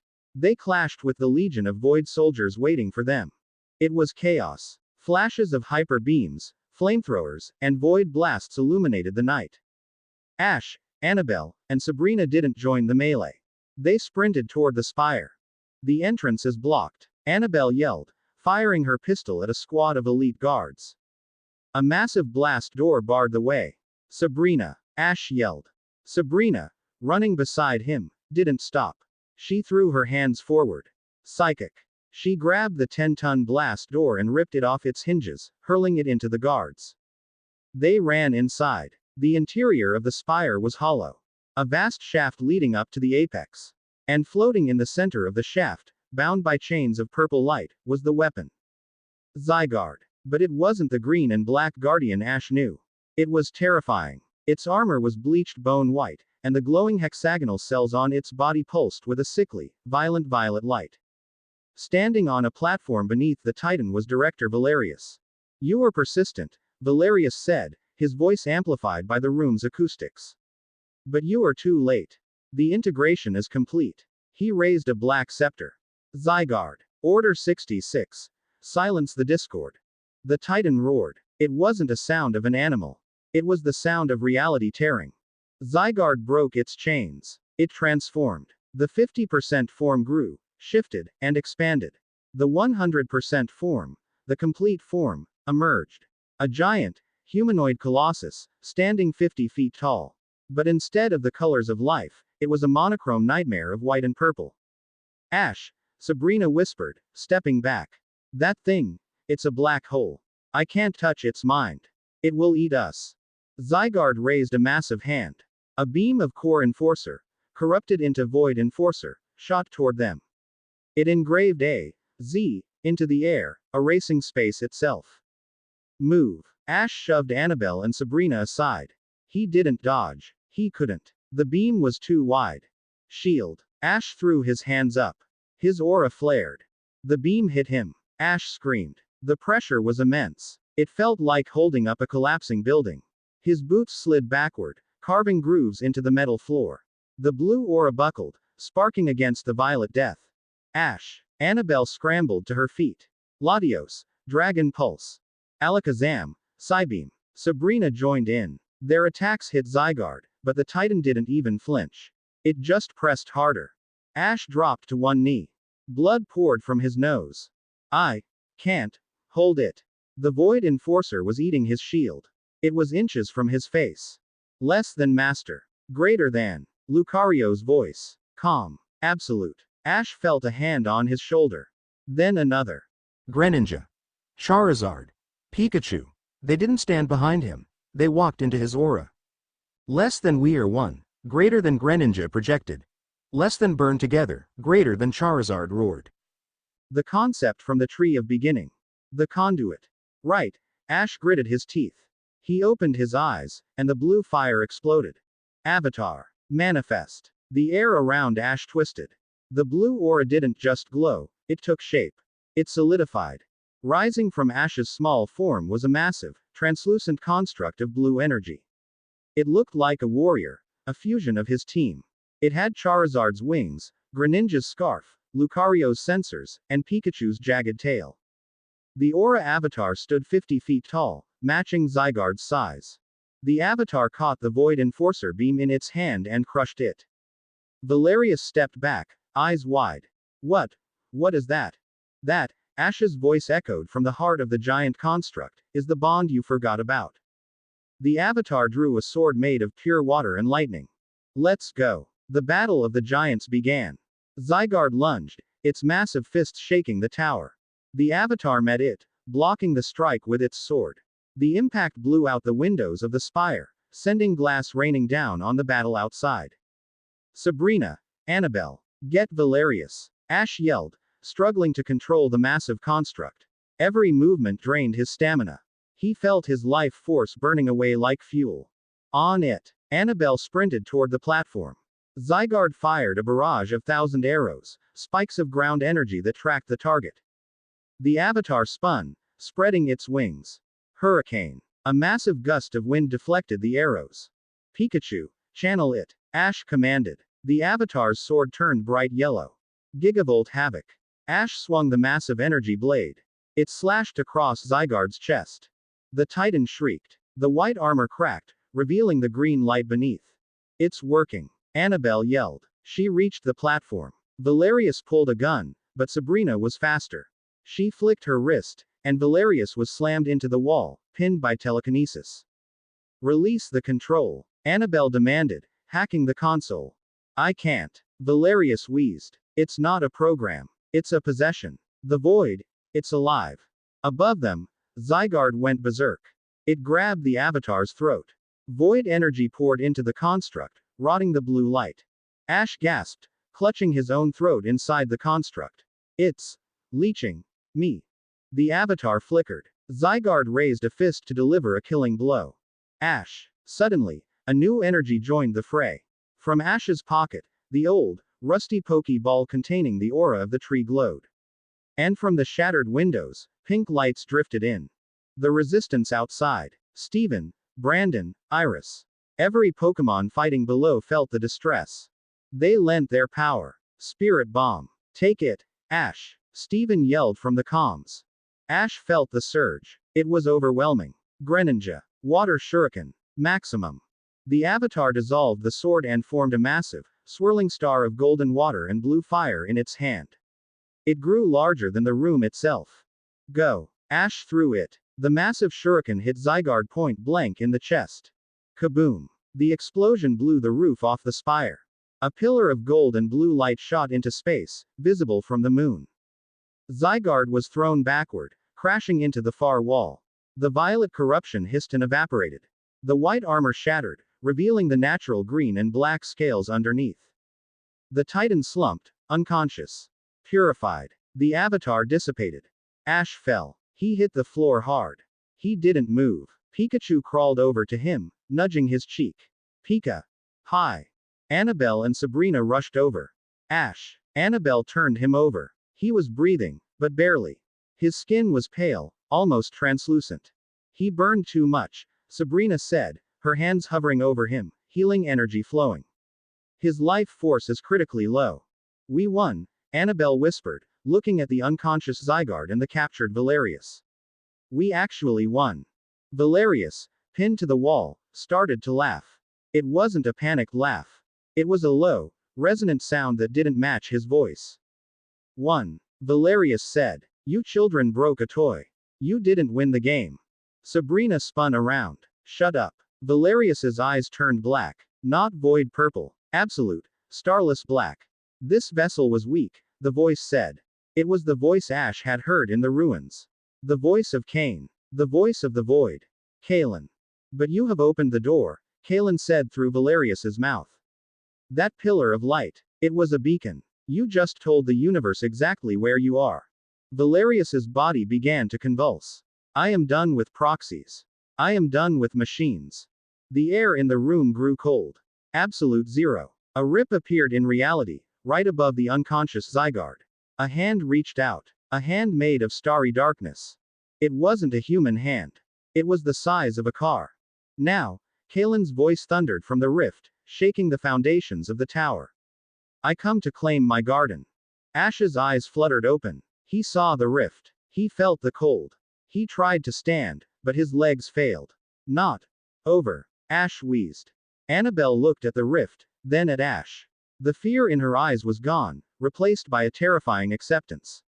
No, she said, drawing her pistol and standing between Ash and the god emerging from the dark. It's just beginning. The rift widened, and a giant, singular red eye stared through the darkness, looking directly at Ash. Chapter 8 End. Chapter 9. The Void Walker. The rift in the spire did not howl. It did not roar. It whispered. It was a sound like tearing silk. A soft, wet noise that made the bones in Anabel's forearms ache. The giant hand that had emerged from the darkness was not made of flesh. It was composed of a material that looked like the night sky, studded with unblinking, cold stars, but it moved with the fluidity of oil. Director Valerius, or the meat puppet that used to be him, collapsed to the floor, his strings cut. He was dead before he hit the ground, his life force utterly consumed to open the door. From the tear in reality, Kalen stepped through. He was not a giant. He was human-sized, though his proportions were unnervingly perfect. He wore no armor, only a robe of shifting shadows. His face was a smooth, white mask with no mouth and no nose, only a single, vertical eye in the center of his forehead that glowed with the color of a dying bruise. The temperature in the room plummeted. Frost spider webbed across the shattered windows. The unconscious form of Zygarde, the Titan of Order, shivered in its sleep. Anabel, don't move, Sabrina hissed, her voice trembling. The psychic gym leader was paralyzed, her eyes wide. Don't think. He can hear your thoughts. He can hear your blood moving. Anabel stood over Ash's prone body, her pistol leveled at the entity. Her hands were shaking, but she didn't lower the weapon. Step back. Anabel screamed. Latios. Luster Purge. The Eon Pokemon, hovering near the ceiling, screeched and fired a beam of pure psychic light. Kalen didn't dodge. He simply turned his head. The beam hit him and stopped. It didn't explode. It didn't reflect. It ceased to exist. The energy was unmade upon contact with his skin. Kalen raised a hand. He made a pinching motion. Latios cried out in sudden agony, clutching its chest. The dragon fell from the air, crashing onto the metal deck, writhing as if its very soul was being squeezed. No, Anabel gasped, dropping to her knees. So noisy, Kalen spoke. He had no mouth, but the voice resonated in the carbon of the air itself. It was a flat, bored sound. Matter is so loud. Constant vibration. Constant struggle. He floated forward, his feet not touching the ground. He ignored Anabel. He ignored Sabrina. He drifted over the body of Ash Ketchum. Ash was barely conscious. His eyes were half open, glazed over. The blue aura that usually surrounded him was a faint, sputtering spark. You, Kalen said, looking down at Ash. The anomaly. The boy who screams with the voice of a planet. Sabrina moved. It was an act of suicidal bravery. She thrust her hands forward, pushing every ounce of her remaining psychic power into a telekinetic blast meant to hurl Kalen through the wall. Get away from him. The blast hit Kalen. His robes fluttered slightly. He turned his single eye toward Sabrina. Sit, he commanded. Sabrina's legs snapped straight. She was slammed into the floor by her own gravity, pinned as if a hydraulic press were crushing her. She gasped for air, her ribs creaking. Kalen turned back to Ash. He reached down with a hand that felt like liquid nitrogen and touched Ash's forehead. Your body is broken, Kalen observed. But your light, it persists. It annoys me. Let us go to a quiet place. Let us see if you can scream in the dark. Ash. Anabel screamed, lunging forward to grab Ash's leg. She was too late. There was no flash of light. No teleportation sound. 1 second, Ash was there. The next, his body went completely limp. The spark of aura vanished. His chest stopped rising. His consciousness was gone. The sea of nothing. Ash woke up falling. There was no wind. There was no up or down. There was only white. Infinite, blinding, sterile white. He flailed, trying to grab onto something, but his hands grasped only emptiness. He tried to shout, but no sound came out. The silence was absolute. It was a heavy, physical weight, pressing against his eardrums. Where am I? Less than you are nowhere, greater than a voice replied. It wasn't in his head. It was the white itself speaking. Ash spun around, or tried to. Gravity was subjective here. He managed to orient himself upright. Standing in front of him, or perhaps miles away, distance was impossible to judge, was Kalen. Here, in the void, Kalen looked different. He wasn't wearing the shadow robes. He was a construct of geometry, a towering figure of angles and fractals, dark and imposing against the white. Less than this is the space between, greater than Kalen projected. Less than before the universe was born, there was this. Silence. Order. Peace. Greater than. Ash looked at his own hands. They were translucent, glowing faintly blue. He wasn't in his body. He was pure soul. Pure aura. You're the one, Ash said. His voice worked now, but it sounded thin, like a radio playing in a deep canyon. You're the one eating the world. Less than eating implies hunger, greater than Kalen replied, shifting shapes. He became a sphere, then a pyramid, then a weeping face.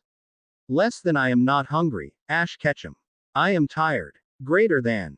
The entity moved closer. Less than life is an error. It is a chaotic chemical reaction that forgot to stabilize. It breeds. It consumes. It makes noise. Emotions are just friction. Heat generated by biological inefficiency. I am the coolant. Greater than. You're a murderer, Ash spat. The blue glow around him flared. You killed Brock's mind. You killed thousands. Less than I cured them, greater than Kalen corrected gently.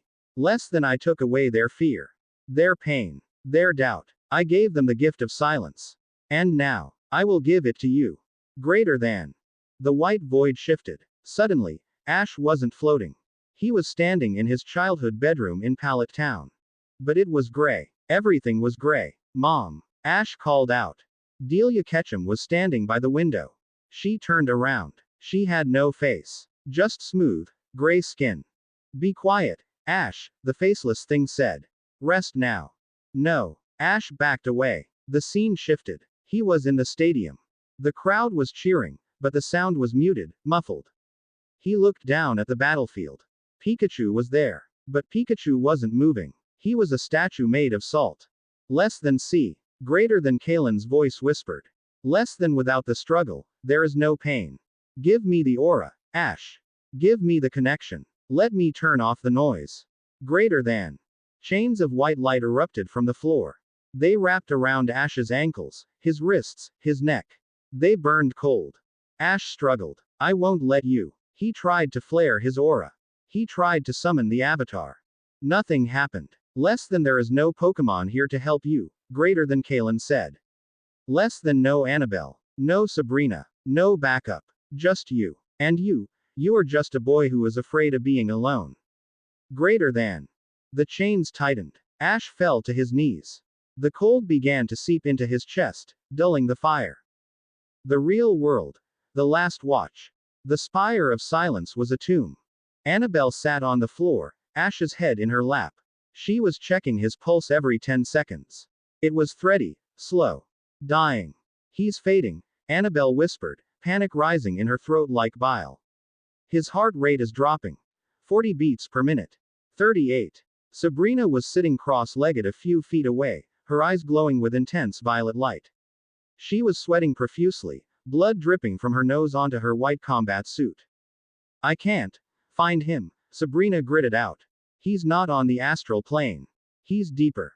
Kalen took him to the substrate. Bring him back, Anabel yelled. I'm trying to keep a tether.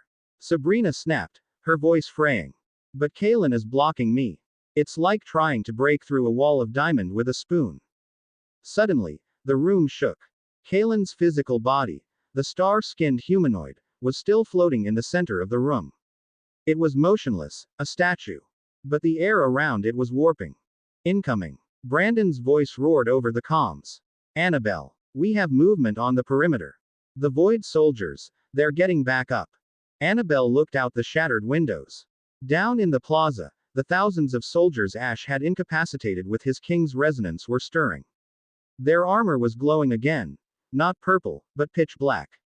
Possessed. They're climbing the tower, Anabel realized. She checked her pistol. 3 rounds left. She looked at Ash's pale face. She looked at Sabrina, who was locked in a psychic trance, defenseless. Latios, Anabel whispered to her dragon, who was wheezing on the floor. Can you fight? Latios struggled to lift its head. It gave a weak, determined cry. Good. Anabel stood up. She reloaded her gun with a fresh energy clip. She stood in front of Ash and Sabrina. Let them come, Anabel said. Nobody touches him. The void. The deconstruction. Ash was drowning in memory. Kalen was dissecting him. Not his body, but his timeline. Ash watched as his memories played out on massive screens in the white void. But Kalen was editing them. He saw the moment Charizard froze in the Pokemon League. Less than failure. Greater than, Kalen whispered. Less than, you were not strong enough. Greater than. He saw the moment Sir Aaron died. Less than, sacrifice is illogical. It is a waste of resources. Greater than. He saw himself leaving his friends behind, region after region. Misty. May. Dawn. Serena. Less than abandonment. Greater than Kalen murmured. Less than you leave everyone eventually. You are a wanderer because you cannot bear to stay. You are afraid that if you stay, they will see you are hollow.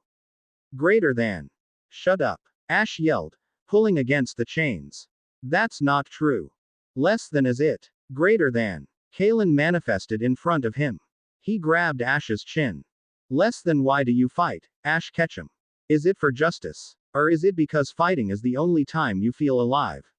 Without the battle, without the crisis, who are you? Greater than. The question hit Ash harder than any physical blow. Who was he? Without a quest. Without a league to challenge. Without a world to save.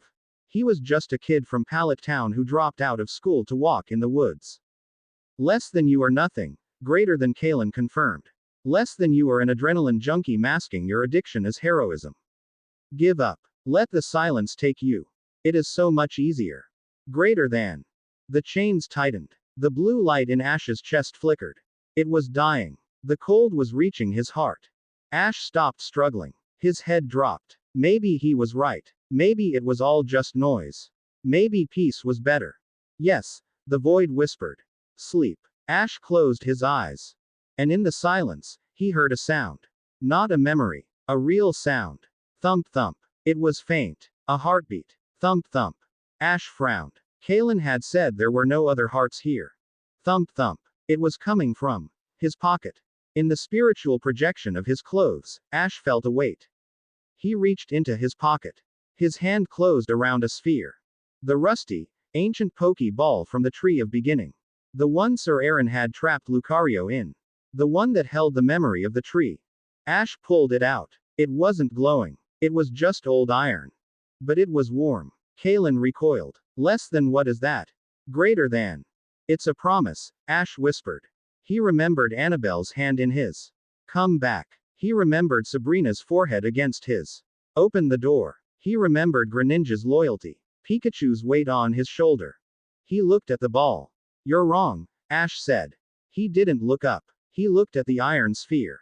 I don't fight because I love war. I fight so I can go home. Less than home is a temporary coordinate. Greater than Kalen sneered. No, Ash said. He stood up. The chains groaned. Home isn't a place. It's the people. Ash squeezed the ball. You want to know who I am without the battle? Ash looked up. His eyes weren't glowing blue anymore. They were warm, honey brown. Human eyes. I'm a friend. He didn't flare his power outward to destroy. He flared it inward to connect. He remembered the feeling of the tree. The circuit. I am not alone here, Ash said. Because I carried them with me.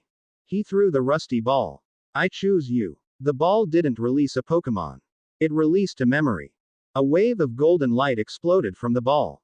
It wasn't an attack. It was emotion. It was the feeling of a warm meal cooked by Brock. It was the pride of Charizard returning. It was the shyness of Anabel. It was the sharp wit of Sabrina. It was the love of his mother.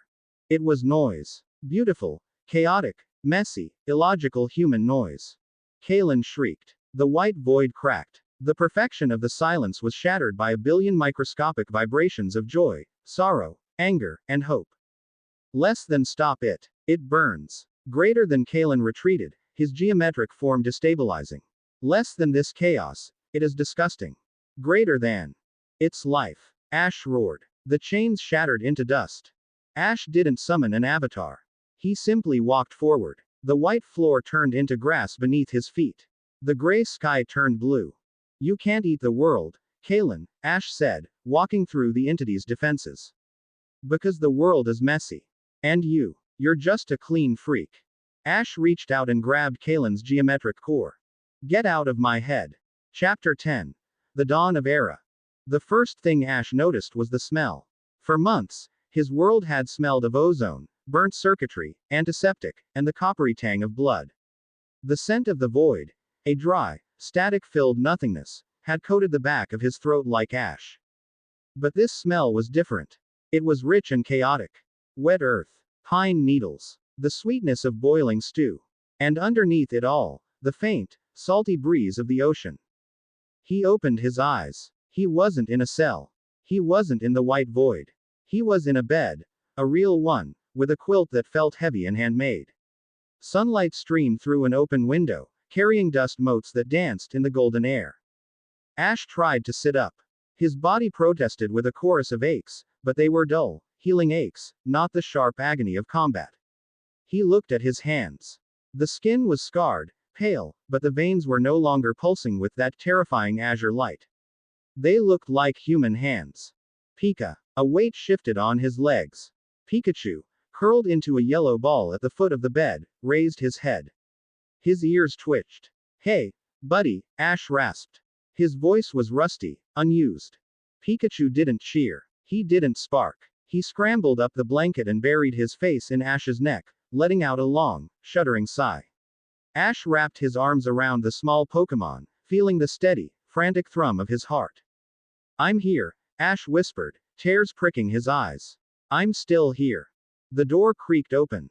Delia Ketchum stood there, holding a tray with a bowl of soup. She froze. The tray clattered to the floor, soup splashing onto the hardwood. Ash. Hi, Mom. She crossed the room in 2 strides, collapsing onto the edge of the bed and pulling him into a hug that threatened to crack his healing ribs. She shook, sobbing into his shoulder. They said you might not wake up, she wept. They said your energy levels were 0. I was just sleeping, Ash soothed her, stroking her hair. He looked out the window. How long? 3 weeks, Delia said, pulling back to wipe her face. You're in Pallet Town. Or, what's left of it.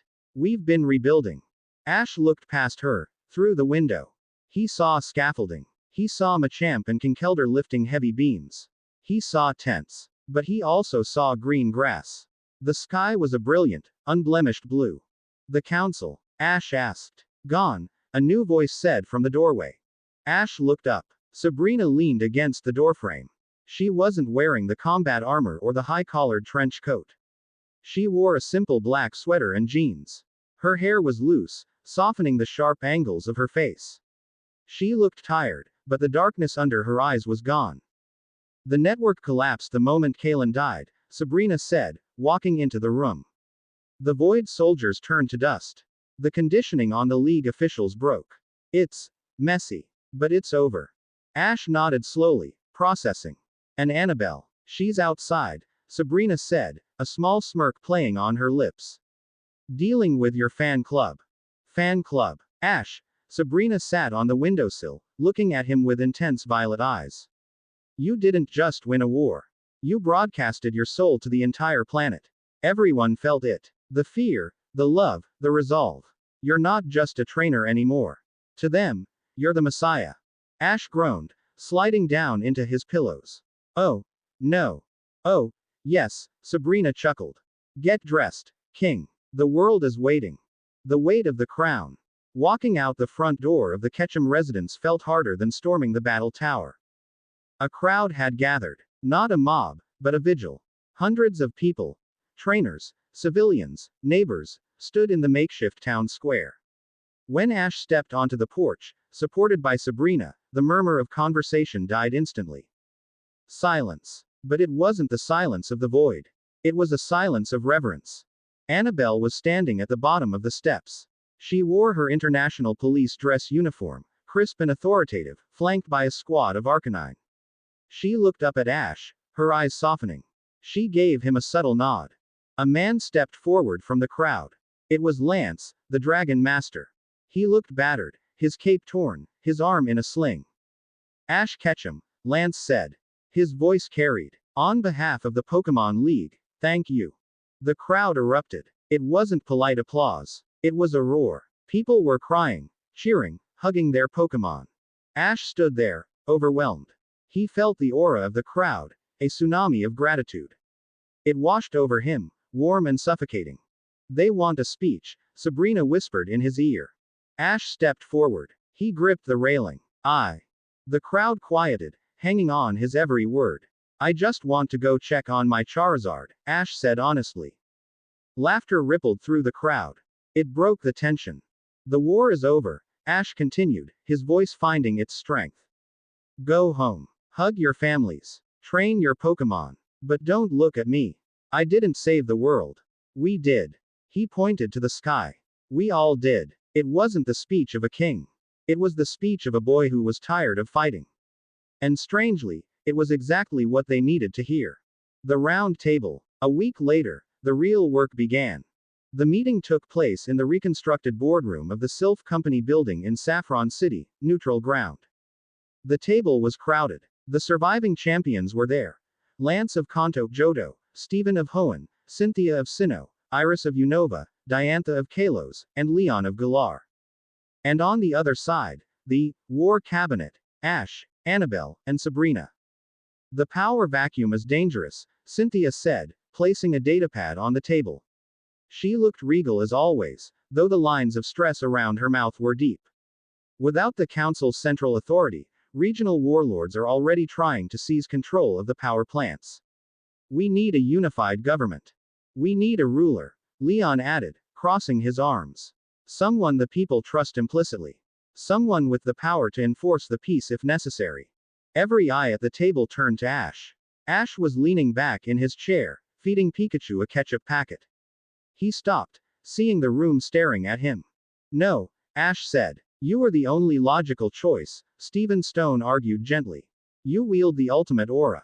You defeated the Void God. You have the allegiance of the legendaries. If you declare yourself High King, the world will accept it. And then what? Ash asked, sitting up. I sit on a throne. I make laws. I decide who is right and who is wrong. He looked around the table. That's what the Obsidian Council did. They thought they knew better than everyone else. They thought peace could be forced. Then what do you propose? Lance asked. Anarchy. No, Ash said. He stood up and walked to the window, looking out at the city. We go back to the way it was. Independent regions. Gym leaders who are teachers, not soldiers. But, with safeguards. He turned back to them. We form a new circle. The Guardian Council. He pointed to Anabel. Anabel takes the international police. She hunts down the remnants of the void tech. She ensures no one ever digs up a Titan again. He pointed to Sabrina. Sabrina reforms the psychic guilds. She monitors the global mental health. She makes sure that if something like Kalen tries to whisper from the dark again, we hear it before it's too late. And you? Cynthia asked. What becomes of the hero? Ash smiled. It was a small, private smile. I'm not the hero, Ash said. I'm the fail-safe. He patted Pikachu on the head. I'm going to travel. I'm going to challenge gyms. I'm going to be a trainer. But I'll be watching. If a region falls to corruption, I'll show up. If a legendary goes mad, I'll be there. But I won't rule. He looked at the champions. You run the world. I'll just protect it. There was a long silence. Then, Cynthia nodded. The ranger, not the king, she mused. It suits you. The gardener. The hardest journey wasn't to Saffron or Centralis. It was to Pewter City. The gym had been returned to the Harrison family. The rock garden in the back was overgrown, choked with weeds. Ash found Brock sitting on a stone bench, staring at a geodude. Brock looked better. The gray pallor was gone from his skin. But his movements were slow, deliberate, as if he were learning how to operate his body all over again. Hey, Brock, Ash said softly, stepping into the garden. Brock looked up. His eyes were dark, but they were no longer empty. There was a spark there. Dim, but burning. Ash, Brock said. He smiled, and it reached his eyes this time. You're late for lunch. Ash laughed, the sound catching in his throat. He sat on the bench beside his friend. I got held up. Saved the world again. You know how it is. I heard, Brock said. He reached out and picked up a smooth stone. He turned it over in his fingers. I remember parts of it, Ash. The chair. The cold. I remember you coming for me. I'm sorry I couldn't stop them sooner, Ash said, guilt tightening his chest. You stopped them, Brock corrected. And you didn't leave me there. He put the stone down. My Pokemon. They still feel distant. Like I'm hearing them through a thick wall. But every day, the wall gets a little thinner. Steelix nudged me yesterday. I felt it. It'll come back, Ash promised. Sabrina said the neural pathways just need to regrow. It takes time. I have time, Brock said. He looked at Ash. You don't, though. You're itching to leave. Ash blinked. Am I that obvious? I've known you since you were 10, Brock chuckled. You have adventure written all over your face. Go on. Get out of here. I can't leave until I know you're okay. I am okay, Brock said firmly. He placed a hand on Ash's shoulder. It was warm. Because I know that if I ever get in trouble, you'll drop a mountain on whoever is bothering me. Ash grinned. Damn right. They sat in the garden for a while, watching the sun move across the rocks. It was a quiet moment, devoid of grand destiny, and it was perfect. The cabin at the end of the world. 3 months later. The location was off the maps. A small, sturdy cabin nestled in a valley high in the Silver Mountains, where the air was crisp and the stars looked like diamonds. Smoke curled from the chimney. Inside, the fire crackled. The room was warm, filled with the scent of cedar and roasting vegetables. Ash stood at the stove, stirring a pot. He moved with a relaxed grace, the tension of the war finally gone from his shoulders. The front door opened. Anabel walked in, stomping snow off her boots. She wore a thick parka over her uniform. Report from Unova, she said, hanging up her coat. Iris has stabilized the dragon spiral energy. The locals are happy. Boring, actually. Boring is good, Ash said, tasting the stew. Needs more salt. Where's Sabrina? Anabel asked, walking over to wrap her arms around Ash's waist from behind, resting her chin on his shoulder. Meditating. By the waterfall, Ash said, leaning back into her touch. She says the water helps the headaches. The door opened again. Sabrina breezed in. She didn't stomp snow, she simply telekinetically brushed it off before entering. I heard that, Sabrina said, closing the door with a thought. And the headaches are fine. I just enjoy the quiet. She walked over to the table and poured herself a glass of wine. She looked at the two of them, Ash cooking, Anabel clinging to him. A soft expression crossed her face, one that the rest of the world never saw. Dinner in 5, Ash announced. They sat at the small wooden table. It was intimate. Domestic. This was the relationship they had built. It wasn't a standard romance. It was a triumvirate. They were 3 people who had seen the face of God and survived. No one else could understand them. No one else could handle the silence that sometimes fell over Ash, or the nightmares that woke Anabel, or the sensory overload that crippled Sabrina. They were each other's anchors. So, Sabrina said, breaking a piece of bread. What's next? We can't stay in this cabin forever.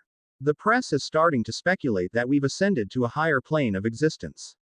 Ash laughed. Let them speculate. Seriously, Anabel said, taking a sip of wine. The battle frontier is rebuilt. Brandon wants to know if I'm returning as the Salon Maiden. Are you? Ash asked. I told him I'd be a visiting consultant, Anabel smiled.